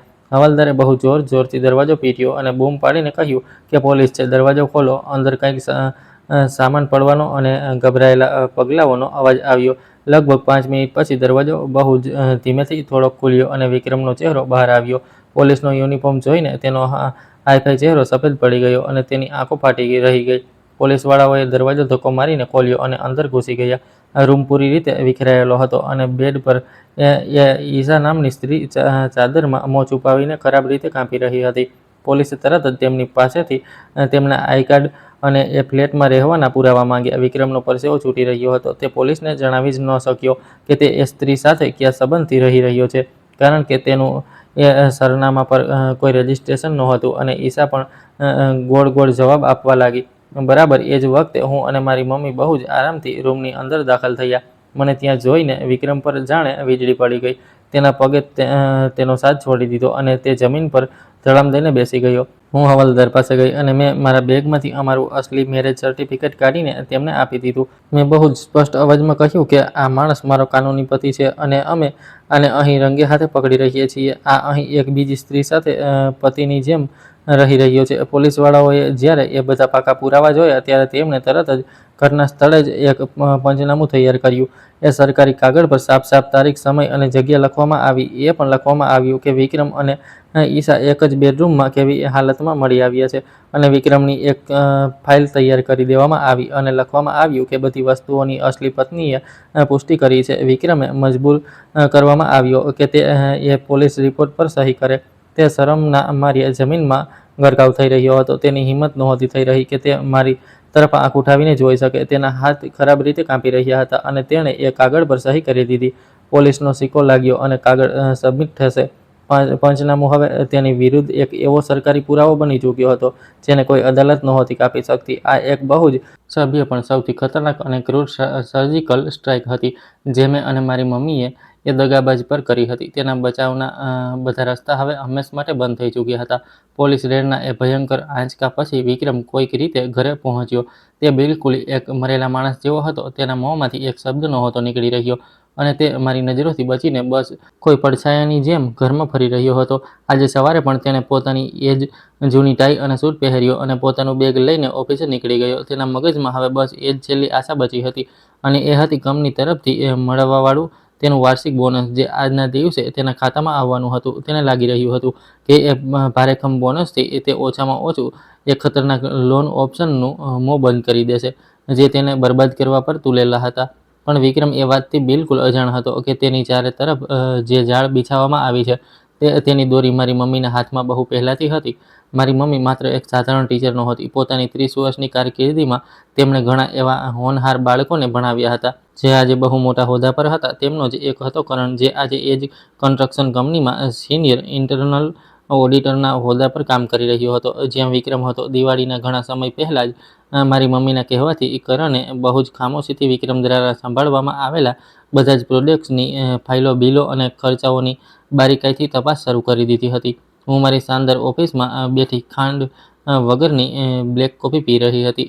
તેનો એક કડવો સ્વાદ મારા ગળાથી નીચે ઉતરી રહ્યો હતો અને મને એક અજીબ જ શાંતિ આપી રહ્યો હતો. ત્યારે જ મારા ટેબલ પર રાખેલો મારો ફોન વાઇબ્રેટ થયો. આ કરણનો મેસેજ હતો. કરણે મને પૂરી ડિટેલ મોકલી કે તેનું મિશન કામયાબ થઈ ગયું છે. વિક્રમ પોતાને બહુ ચાલાક સમજતો હતો, પણ તેને કંપનીનો સામાન ચોરવા અને નકલી બિલ બનાવીને પૈસા ખાવાના જે ઘટિયા રસ્તાઓ અપનાવ્યા હતા, તે એક અનુભવી ઓડિટરની નજરોથી બચી શક્યા નહીં. તેણે કેટલાક નાના કોન્ટ્રાક્ટરો સાથે મળીને કંપનીમાં ખરાબ ગુણવત્તાનો માલ લગાવડાવ્યો હતો અને જે પૈસા બચ્યા હતા તે બધાએ અંદરોઅંદર વહેંચી લીધા હતા. કરણે બેંકના મેસેજ, નકલી બિલ અને વેન્ડર્સના નિવેદનો બધું જ ભેગું કરીને એક બહુ જ ભારેખમ ફાઇલ તૈયાર કરી લીધી હતી અને આજે સવાર પડતાં જ એ ફાઇલ સીધી કંપનીના એમડીના ટેબલ પર મૂકી દેવામાં આવી હતી. બરાબર 12 વાગ્યે વિક્રમને એડમિનના મોટા કોન્ફરન્સ રૂમમાં બોલાવવામાં આવ્યો. વિક્રમ બહુ ખુશ હતો. તેને લાગ્યું કે તેને તેની મહેનત માટે બોનસનો ચેક મળવાનો છે. પણ જ્યારે તેણે દરવાજો ખોલ્યો તો ત્યાં કોઈ જશ્ન નહોતો. એમડી, એચઆર હેડ અને કરણ બહુ જ ગુસ્સામાં બેઠા હતા. વિક્રમના ચહેરા પર એ પુરાવાવાળો ફાઇલ ફેંકીને મારવામાં આવી. કરણે બહુ જ ઊંચા અવાજમાં વિક્રમનું એક એક કૌભાંડ વાંચીને સંભળાવ્યું કે તેણે કેટલા લાખની ઉચાપત કરી છે. વિક્રમ ત્યાં જ પથ્થર બની ગયો. તેનું મોં પીળું પડી ગયું અને તેના દાંત કકડવા લાગ્યા. તેણે બહુ કોશિશ કરી કે તે બધો આરોપ નીચેવાળાઓ પર નાખી દે, પરંતુ એ પાકા પુરાવાઓ સામે તેની દરેક ચાલાકી નકામી ગઈ. કંપનીના એમડી આ ચોરીથી આગબબૂલા થઈ ગયા. તેમણે તરત જ એચઆરને આદેશ આપ્યો કે વિક્રમને આ જ વખતે સસ્પેન્ડ કરવામાં આવે. તેને મળવાવાળું બધું જ બોનસ અને બધા જ ઇન્સેન્ટિવ તરત રોકી દેવામાં આવ્યા. માત્ર આટલું જ નહીં, તેને સિનિયર હોદ્દા પરથી હટાવીને એક સામાન્ય ક્લાર્ક બનાવી દેવામાં આવ્યો અને 1 મહિના માટે પગાર વગર કામ કરવા માટે મજબૂર કરી દેવામાં આવ્યો. એ પણ અલ્ટિમેટમ આપવામાં આવ્યું કે જો તેણે આગલા 30 દિવસની અંદર કંપનીના ચોરી કરેલા બધા પૈસા પાછા ન આપ્યા તો કંપની તેની વિરુદ્ધ પોલીસમાં છેતરપિંડીની એફઆઈઆર નોંધાવી દેશે. એ દિવસે બપોરે જ્યારે વિક્રમ ઘરે પહોંચ્યો તો તેની હાલત કોઈ ભિખારી કરતાં પણ ખરાબ હતી. તેની આંખો સૂની હતી, કપડાં અસ્તવ્યસ્ત હતા. તેણે વર્ષોથી જે પોતાની એક બહુ જ અમીર અને સફળ માણસની ખોટી ઇમેજ બનાવી હતી, તે આજે થોડા જ કલાકોમાં ધૂળમાં મળી ચૂકી હતી. રજત અને પૂનમ લિવિંગ રૂમમાં ફર્શ ચમકાવી રહ્યા હતા. તેમણે જ્યારે વિક્રમને આ હાલતમાં જોયો તો તેમને કંઈ સમજ ન પડી. રજતે પોતાની બેવકૂફીમાં વિક્રમને પૂછી લીધું કે ભૈયા, શું બોનસ આવી ગયું? સાંજે ગાડી બુક કરવા જઈએ. ભાઈનો આ બેતુકો સવાલ વિક્રમની છાતીમાં કોઈ ખંજરની જેમ વાગ્યો. તેણે ગુસ્સામાં રજતને ધક્કો માર્યો અને એક ઘાયલ જાનવરની જેમ જોરથી બૂમો પાડતો પોતાના બેડરૂમ ઘૂસી ગયો અને અંદરથી દરવાજો બંધ કરી દીધો. તે બહારવાળાઓના સવાલો અને મારી ખૂંચતી નજરોનો સામનો નહોતો કરી શકતો. આ તો માત્ર પહેલી સજા હતી, જેણે તેની નોકરી અને તેનો ઘમંડ તોડ્યો હતો. પણ અસલી નરક તો હવે શરૂ થવાનું હતું. બોનસ રોકાઈ જવાનો અર્થ એ હતો કે વિક્રમ પાસે હવે 1 લાખ પણ નહોતો અને જ્યારે લોન એપ્સની ઈએમઆઈ બાઉન્સ થઈ તો તેમના ઓટોમેટિક રિકવરી સિસ્ટમે પોતાનું કામ શરૂ કરી દીધું અને મારા પૂરા સાસરીવાળાઓની જિંદગી હરામ કરી દીધી. આ એપવાળા કોઈ કાનૂની રીતે કામ નથી કરતા. જ્યારે વિક્રમનો ફોન બંધ મળ્યો તો તેમણે તેના ફોનનું કોન્ટેક્ટ લિસ્ટ હેક કરી લીધું અને તેના સંબંધીઓ અને મિત્રોને ફોન કરીને ગાળો આપવાનું શરૂ કરી દીધું. વિક્રમનો ફોન સતત વાગી રહ્યો હતો. તેને ડરના માર્યા ફોન સ્વિચ ઓફ કરી દીધો. પણ આ તેની સૌથી મોટી ભૂલ હતી. ગુંડાઓએ મને પણ ફોન કર્યો. અજીબ નંબરોથી ફોન આવવા લાગ્યા. જેવો મેં ફોન ઉપાડ્યો તો સામેથી ગંદી ગાળો અને ધમકીઓ મળવા લાગી. તેમણે કહ્યું કે હું વિક્રમની પત્ની છું. તો મારે તેના 25 લાખ ચૂકવવા પડશે. તેમણે મને ધમકી આપી કે જો પૈસા ન આપ્યા તો તેઓ મારી ઓફિસની બહાર મારો તમાશો બનાવશે અને મારી તસવીરો ઇન્ટરનેટ પર નાખી દેશે. પણ હું કોઈ સામાન્ય ઘરેલું સ્ત્રી તો નહોતી. હું ફાઇનાન્સની દુનિયાની ખેલાડી હતી. મેં બહુ જ શાંતિથી મારા ફોનનું રેકોર્ડર ઓન કર્યું અને તેમને સાફ-સાફ જણાવ્યું કે મારો અને વિક્રમનો કોર્ટમાં છૂટાછેડાનો કેસ ચાલી રહ્યો છે અને અમારી પાસે કાનૂની કાગળ છે જેમાં લખ્યું છે કે વિક્રમનું દેવું માત્ર તેનું છે. મારે તેની સાથે કોઈ લેવા-દેવા નથી. જો તેમણે મને ફરીથી ફોન કર્યો તો હું આ રેકોર્ડિંગ સાયબર ક્રાઇમ અને પોલીસ કમિશનરને આપી દઈશ. મારી આ કડક અવાજ અને કાનૂની ધમકીથી એ ગુંડાઓ ડરી ગયા. તેમણે મને ગાળ આપી અને મારો નંબર બ્લોક કરી દીધો. પણ મારા સાસરીવાળાઓ પાસે મારા જેવું મગજ નહોતું. એ ગામમાં મારા કાકા સસરાના ઘર પર કયામત આવી ગઈ હતી. સાસુ આંગણામાં બેઠા હતા જ્યારે તેમના જૂના ફોનની ઘંટી વાગી. તેમણે જેવો ફોન કાન પર લગાવ્યો, સામેથી કોઈ ગુંડાઓ તેમને ભદ્દી ગાળો આપવાનું શરૂ કરી દીધું અને તેમના એ મહાન દીકરા વિક્રમની બધી પોલ ખોલીને રાખી દીધી. ગુંડાઓએ જણાવ્યું કે તેમનો દીકરો એક નંબરનો દગાબાજ છે, જેણે લાખોનું દેવું લીધું છે અને બીજી સ્ત્રીઓ પર પૈસા ઉડાવ્યા છે. ગુંડાઓએ સાસુને ધમકી આપી કે જો તેમણે પોતાની જમીન વેચીને પૈસા ન ચૂકવ્યા તો તે પૂરા કાફલા સાથે ગામમાં આવશે, તેમના પુશ્તેની ઘર પર લાલ રંગ ચોંટાડશે અને ઘરને આગ લગાવી દેશે. આ બધું સાંભળીને સાસુનું બ્લડ પ્રેશર એટલું વધી ગયું કે તેઓ ત્યાં જ આંગણામાં બેહોશ થઈને પડી ગયા. પૂરા પરિવારમાં હડકંપ મચી ગયો અને તેમને તરત શહેરની હોસ્પિટલ લઈ જવા પડ્યા. જગદીશ કાકા, મંજુ કાકી અને એ બધા સંબંધીઓ જે કાલ સુધી વિક્રમની પૂજા કરતા હતા, આજે તેમને પણ ગાળોવાળા ફોન આવી રહ્યા હતા. આખા ખાનદાનની ઇજ્જત ગામમાં ધૂળમાં મળી ગઈ હતી. કોઈ શરમના માર્યા ઘરની બહાર નહોતું નીકળી શકતું. વિક્રમે જે પોતાની એક બહુ જ શાનદાર છબી બનાવી હતી તે કાચની જેમ તૂટીને એ બધા લોકોને ઘાયલ કરી રહી હતી જે તેના પર સૌથી વધારે ગર્વ કરતા હતા. અહીં રજત અને પૂનમની હાલત પણ ખરાબ હતી. રજતને પણ સતત ધમકીઓ મળી રહી હતી કારણ કે ગુંડાઓને ખબર હતી કે તે વિક્રમનો સગો ભાઈ છે અને તેના જ પૈસા પર જલસા કરી રહ્યો છે. પૂનમ ડરના માર્યા પોતાના બાળકને છાતીએ લગાવીને રડતી રહેતી હતી અને ક્યાંક કોઈ ગુંડો આવીને તેમના બાળકને ન ઉપાડી જાય. રજત પાગલોની જેમ વિક્રમના રૂમનો દરવાજો પીટતો હતો અને રડી રડીને તેની પાસે મદદ માંગતો હતો. જ્યારે વિક્રમ પર દરેક તરફથી દબાણ વધવા લાગ્યું તો તે તૂટી ગયો. એ રાત્રે જ્યારે બધા સૂઈ ગયા તો તેણે બહુ જ ડરતા પોતાનું એક બેગ લીધું, તેમાં કેટલાક કપડાં ઢૂંસ્યા અને ચૂપચાપ ઘરનો દરવાજો ખોલ્યો. તે ના ગામ જઈ શકતો હતો ના ઓફિસ અને ગુંડાઓ તેને શોધી રહ્યા હતા. એક દેખાડાવાળા ડિરેક્ટરની જિંદગી હવે ડરી ડરીને ભાગવામાં બદલાઈ ગઈ હતી. વિક્રમના ભાગ્યા પછી મારા ઘરમાં એક બહુ જ અજીબ એવી શાંતિ છવાઈ ગઈ હતી. રજત અને પૂનમ ડરના ઓછાયામાં જીવી રહ્યા હતા. એક તરફ ગુંડાઓનો ડર અને બીજી તરફ રોજ ડઝનો ગ્રાહકોને ઘર બતાવવું અને સફાઈ કરવી. સાસુ હોસ્પિટલથી મને રડી રડીને ફોન કરતા હતા અને વાસ્તો આપતા હતા કે હું પત્ની હોવાની ફરજ નિભાવું અને વિક્રમનું દેવું ચૂકવી દઉં. પણ મેં બહુ જ રૂખાઈથી કહી દીધું કે મારી મહેનતની કમાણી રસ્તા પર નથી પડી કે હું તેને કોઈ પણ દગાબાજ અને યસ માણસનું દેવું ચૂકવવામાં બરબાદ કરી દઉં. આના પછી સાસરીવાળાઓએ મારી સાથે સંબંધ તોડી નાખ્યો, પણ તેઓ મારું કંઈ નહોતા બગાડી શકતા કારણ કે તેમની પાસે કોઈ રસ્તો નહોતો. વિક્રમના ગાયબ થયાના લગભગ 4 દિવસ પછી એક રાત્રે બહુ જ તેજ વરસાદ પડી રહ્યો હતો. હું મારા બેડરૂમમાં આરામથી બેસીને એક પુસ્તક વાંચી રહી હતી. ત્યારે જ મને ઘરના મુખ્ય દરવાજેથી કંઈક ખટખટનો અવાજ સંભળાયો. રજત અને પૂનમ બહુ પહેલાં જ લિવિંગ રૂમમાં સૂઈ ચૂક્યા હતા. મેં મારું પુસ્તક નીચે મૂક્યું, મારા રૂમની લાઇટ બંધ કરી અને બહુ જ ધીમા પગલે બહાર કોરિડોરમાં આવી. બહારની પીળી રોશનીમાં મેં જોયું કે એક માણસ બહુ જ ધીમા પગલે ઘરની અંદર ઘૂસી રહ્યો હતો. તેણે રેઇનકોટ પહેરેલો હતો અને હેલ્મેટથી પોતાનો ચહેરો છુપાવી રાખ્યો હતો, પણ તેના ચાલવાના એ કાયરોવાળા અંદાજથી હું તેને તરત ઓળખી ગઈ. એ વિક્રમ હતો, મારો એ નામર્દ પતિ જે એક ચોરની જેમ પોતાના જ ઘરમાં ઘૂસી રહ્યો હતો. વિક્રમને ઘરની કોઈ લાઇટ ચાલુ ન કરી. તે અંધારામાં જ સીધો મારા ડ્રેસિંગ રૂમ તરફ ગયો.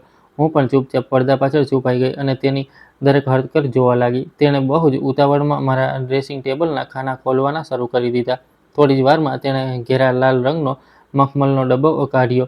આ એ ડબ્બો હતો જેમાં હું મારા લગ્નના અસલી હીરાના દાગીના રાખતી હતી, જેમાં એક બહુ જ મોંઘો ડાયમંડનો હાર, 2 સોનાના કંગન અને હીરાની બુટ્ટીઓ હતી જેમની કિંમત લાખોમાં હતી. વિક્રમે એ ડબ્બાને પોતાના હાથમાં લીધો અને અંધારામાં પણ તેની આંખોમાં એક બહુ જ ઘટિયા એવી ચમક આવી ગઈ. તેણે તરત એ ડબ્બાને પોતાના જેકેટની અંદરવાળા ખિસ્સામાં છુપાવ્યો અને ત્યાંથી ભાગવા માટે વળ્યો, જેથી તે આ દાગીનાઓને કોઈ સોની પાસે વેચીને થોડા પૈસા કમાઈ શકે. પણ જેવો તે વળ્યો મેં એક ઝટકાથી ડ્રેસિંગ રૂમનું મોટું ઝુમર ચાલુ કરી દીધું.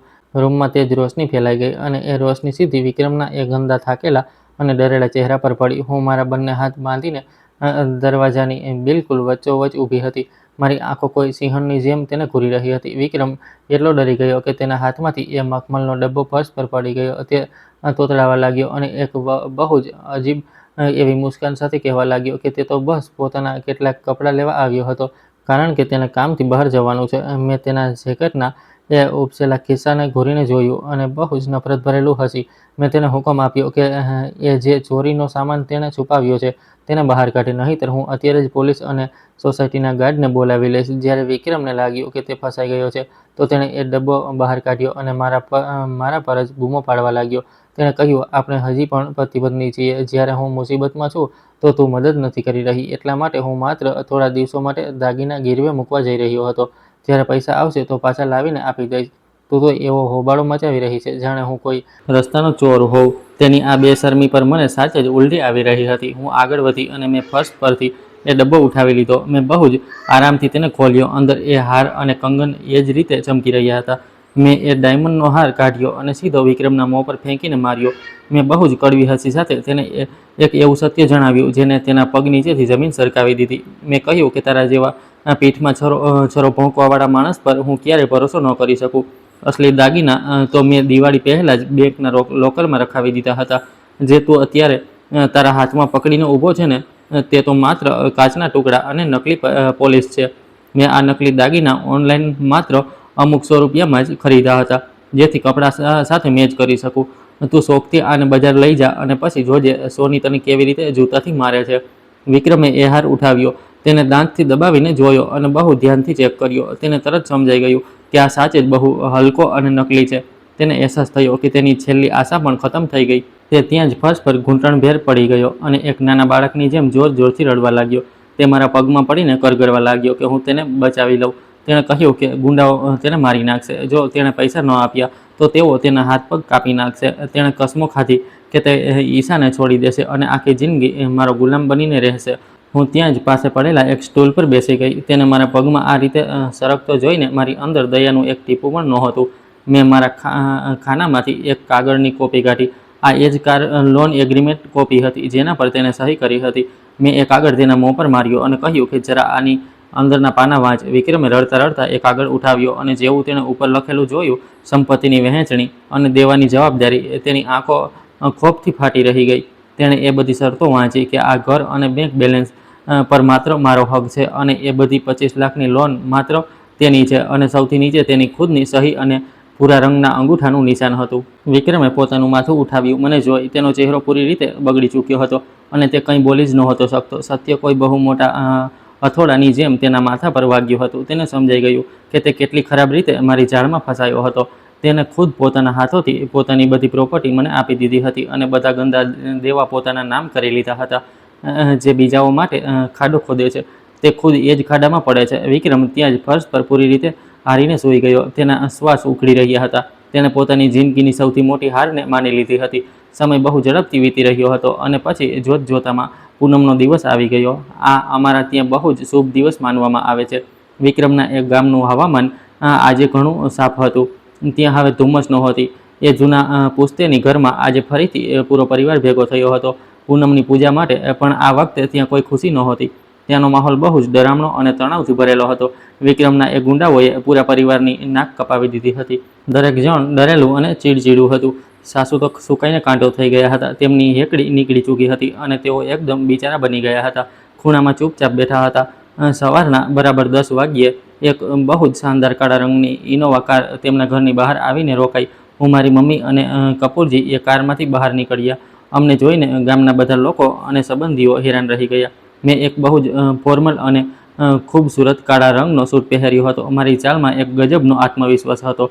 મારી મમ્મીએ બહુ જ શાલીન સાડી પહેરી હતી અને તેમના હાથમાં એક જાડી એવી ફાઇલ હતી. કપૂરજીના હાથમાં એક બ્રીફકેસ અને એક નાનકડું પ્રોજેક્ટર હતું. અમારું અહીં આવવું બિલકુલ એવું હતું જાણે કોઈ જીતવાવાળી સેના પોતાની આખરી જીતનો ઝંડો ફરકાવવા આવી હોય. અમને જોઈને સાસુ પોતાની લાકડીના સહારે ઊભા થયા. તેમણે મારી તરફ પોતાની આંગળી ઉઠાવી અને ગાળો આપવાની જ હતી કે હું કેવી ડાકણ વહુ છું જેણે પોતાના પતિને મુસીબતમાં છોડી દીધો, પણ તે કંઈ બોલે તે પહેલાં કપૂરજી આગળ આવી ગયા. તેમણે પોતાનું વકીલનું આઈ કાર્ડ બતાવ્યું અને બહુ જ કડક અને ઊંચા અવાજમાં કહ્યું કે બધા લોકો પોતાની જગ્યા પર શાંત બેસે. અમે અહીં કાનૂની કાર્યવાહી માટે આવ્યા છીએ. એક મોટા વકીલનું આ રૂપ જોઈને બધા ગામવાળાઓ અને સંબંધીઓ ડરના માર્યા ચૂપચાપ પોતાની જગ્યા પર બેસી ગયા. મેં મારું પ્રોજેક્ટર તેમના મોટા ટીવી સાથે જોડી દીધું. બસ થોડી જ સેકન્ડોમાં અમારી વર્ષોની મહેનત અને વિક્રમના કાળા ચિઠ્ઠા એ ટીવીની મોટી સ્ક્રીન પર બધાને દેખાવા લાગ્યા. સૌથી પહેલાં મેં ક્રેડિટ કાર્ડનું એ સ્ટેટમેન્ટ બતાવ્યું, જેમાં સાફ સાફ હતું કે એ જ 1 લાખ સુકુનના સાસુને આપવામાં આવ્યા અને સંબંધીઓની સામે શાન બતાવવા માટે 2 લાખ ખર્ચવામાં આવ્યા. એ તેણે મારી લિમિટમાંથી ચોરી કર્યા હતા. આખા રૂમમાં લોકોના મોં ખુલ્લા રહી ગયા. સાસુએ શરમથી પોતાનું માથું ઝુકાવી લીધું. આના પછી મેં કંપનીનો એ સસ્પેન્સ લેટર બતાવ્યો, જેમાં વિક્રમની ચોરી અને તેના કૌભાંડની પૂરી જાણકારી હતી. તેનું એક કરોડપતિ હોવાનું નાટક હવે બધાની સામે એક બહુ જ ઘટિયા જોક બની ચૂક્યું હતું. તે કોઈ ડિરેક્ટર નહીં પણ એક ચોર હતો, જેને નોકરીમાંથી કાઢી મૂકવામાં આવ્યો હતો. અને સૌથી છેલ્લો અને સૌથી ખતરનાક વાર, મેં એ પોલીસ રિપોર્ટને સ્ક્રીન પર નાખ્યો, જેના પર સરકારી મહોર લાગેલી હતી અને સાથે વિક્રમ અને ઈશાની એ તસવીરો અને ઈશાના બાળકના અલ્ટ્રાસાઉન્ડનો રિપોર્ટ હતો. આખો રૂમ જાણે બોમ્બ ફાટવાથી હલી ગયો હોય. ચારે બાજુથી ગાળો અને નફરતના અવાજો આવવા લાગ્યા. જગદીશ કાકાએ પોતાનો હાથ ટેબલ પર જોરથી માર્યો અને વિક્રમને ખાનદાનનું સૌથી મોટું કલંક કહ્યો. બિલકુલ એ જ વખતે ઘરના દરવાજેથી વિક્રમ અંદર લથડાતો આવ્યો. ગુંડાઓ તેની પાછળ પડ્યા હતા, એટલે તે પોતાનો જીવ બચાવવા માટે ગામમાં ભાગી આવ્યો હતો. જેવો તે દરવાજાની અંદર ઘૂસ્યો અને તેના ટીવી સ્ક્રીન પર પોતાના એક ગંદા રાજ જોયા તો તેના ઘૂંટણ તૂટી ગયા. તે ત્યાં જમીન પર પડી ગયો. તે કચડાતો આગળ આવ્યો અને તેણે મારા અને મારી મમ્મીના પગમાં પડીને માફી માંગવાની શરૂ કરી દીધી. તે રડવા લાગ્યો કે આ બધું સંજોગોના લીધે થયું છે. મેં બહુ જ ઠંડી નજરોથી તેને જોયો. પોતાનો ફોન કાઢ્યો અને ઈશા બોસવાળા નંબર પર કોલ કર્યો. મેં સ્પીકરનો અવાજ ફૂલ કરી દીધો. સામેથી તરત ફોન ઉપાડ્યો. મેં જણાવ્યું કે હું વિક્રમની પત્ની પંચી બોલી રહી છું. મેં પૂછ્યું કે હવે જ્યારે વિક્રમ કંગાળ થઈ ચૂક્યો છે અને તેના માથા પર કરોડોનું દેવું છે, તો તે એ પેટમાં ઉછરી રહેલા બાળકનું શું કરશે? આ સાંભળતા જ ઈશાનો એ તેજ અને ગૂંચવણવાળો અવાજ પૂરા રૂમમાં ગુંજી ઉઠ્યો. તેણે બહુ જ ભદ્દી ગાળ આપી અને કહ્યું કે તે કોઈ બેવકૂફ નથી જે એક એવા ભિખારીના બાળકને જન્મ આપે જે ખુદ બીજાના પૈસા પર જલસા કરી રહ્યો હતો. તેણે જણાવ્યું કે તેણે વિક્રમના બચ્ચા કુચ્ચા બધા પૈસા પોતાના એકાઉન્ટમાં ટ્રાન્સફર કરી લીધા છે અને તે શહેર છોડીને જતી રહી છે. અને રહી વાત બાળકની, તો એ બધું તો ખોટું ડ્રામા હતું જેથી પૈસા પડાવી શકે. આટલું કહીને તેણે ફોન કાપી દીધો. ફોન કાપવાનો એ ટૂટુનો અવાજ એ સન્નાટામાં કોઈ મોતના સાયરનની જેમ વાગી રહ્યો હતો. વિક્રમે જ્યારે સાંભળ્યું કે તેની પ્રેમિકાએ તેના બધા પૈસા લૂંટી લીધા અને બાળકના નામે કાવતરું કર્યું, તો તેની આંખો ઉલટી થઈ ગઈ. તેની ગરદનની નસો ફૂલી ગઈ. આ આઘાત તેના માટે એટલો મોટો હતો કે તે જોરથી ખાંસવા લાગ્યો. તેને લોહીની ઉલટી થઈ અને તે ત્યાં જ એ ઠંડા ફર્શ પર બેહોશ થઈને પડી ગયો. પોતાના લાડકા દીકરાને લોહીની ઉલટી કરતો જોઈને સાસુ જોરથી ચીખી ઉઠી અને તે પણ ત્યાં જ ધડામ દઈને બેહોશ થઈ ગઈ. આ મારો આખરી અને સૌથી કડક પ્રહાર હતો, જેણે એ લાલચી અને દગાબાજ લોકોની પૂરી રીતે કમર તોડી નાખી હતી.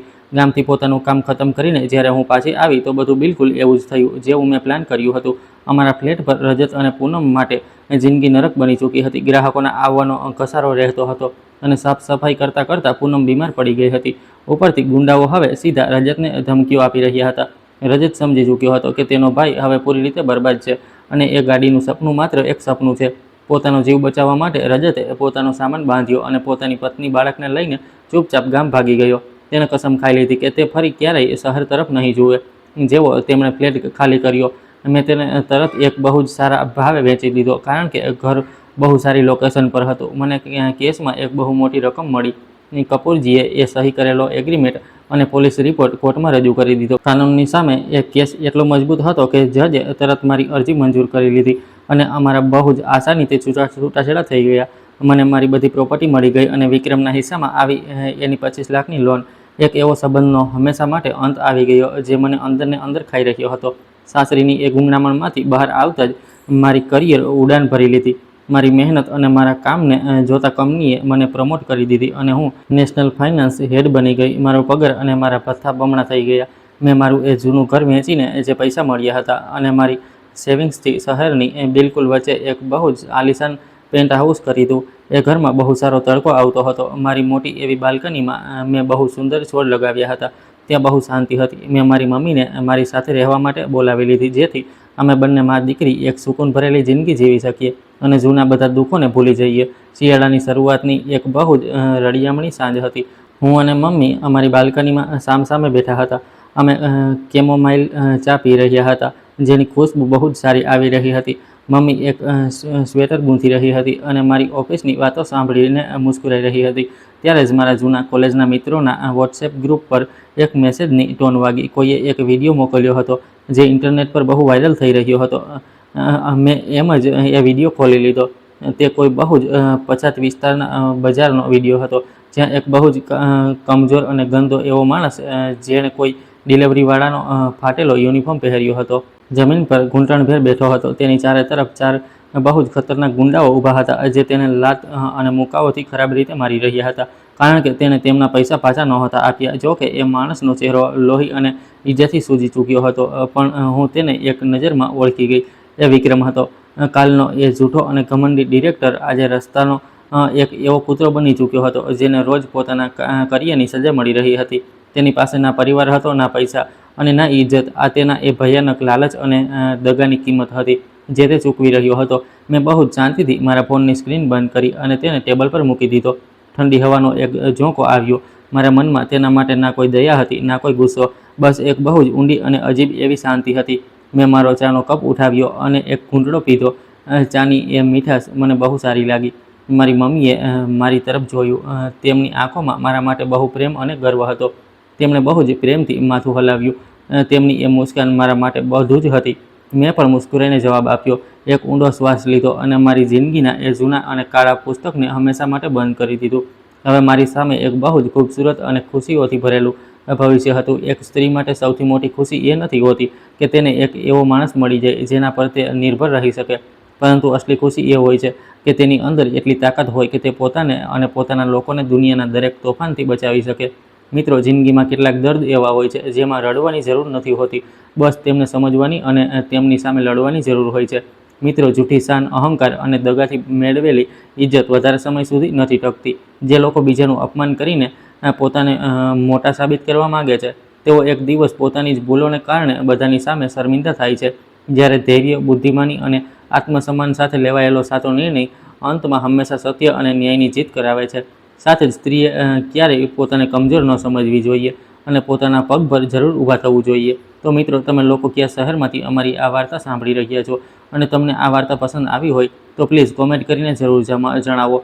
આ વિડીયોને લાઇક કરો, શેર કરો અને હાઈપ આપો. સાથે ચેનલને સબસ્ક્રાઈબ કરવાનું ના ભૂલતા. અને જો તમને મારી મહેનત પસંદ આવી હોય તો મને સુપર થેન્ક્સ આપીને પોતાનો પ્રેમ અને સપોર્ટ જરૂર બતાવો, જેથી હું તમારા માટે આવી જ શાનદાર વાર્તાઓ લાવતો રહું. આ વાર્તા માત્ર મનોરંજન અને પ્રેરણાના ઉદ્દેશ્યથી લખવામાં આવેલી એક કાલ્પનિક રચના છે. આના બધા પાત્રો, ઘટનાઓ, સ્થાન અને સંબંધ લેખકની કલ્પના પર આધારિત છે. વાર્તાનો ઉદ્દેશ્ય કોઈ વ્યક્તિ, પરિવાર, સમુદાય કે વ્યવસાયની ભાવનાઓને ઠેસ પહોંચાડવાનો નથી. જો કોઈ જીવિત કે મૃત વ્યક્તિ અથવા વાસ્તવિક ઘટના સાથે કોઈ સમાનતા જણાય તો તેને માત્ર સંયોગ માનવામાં આવે. ધન્યવાદ.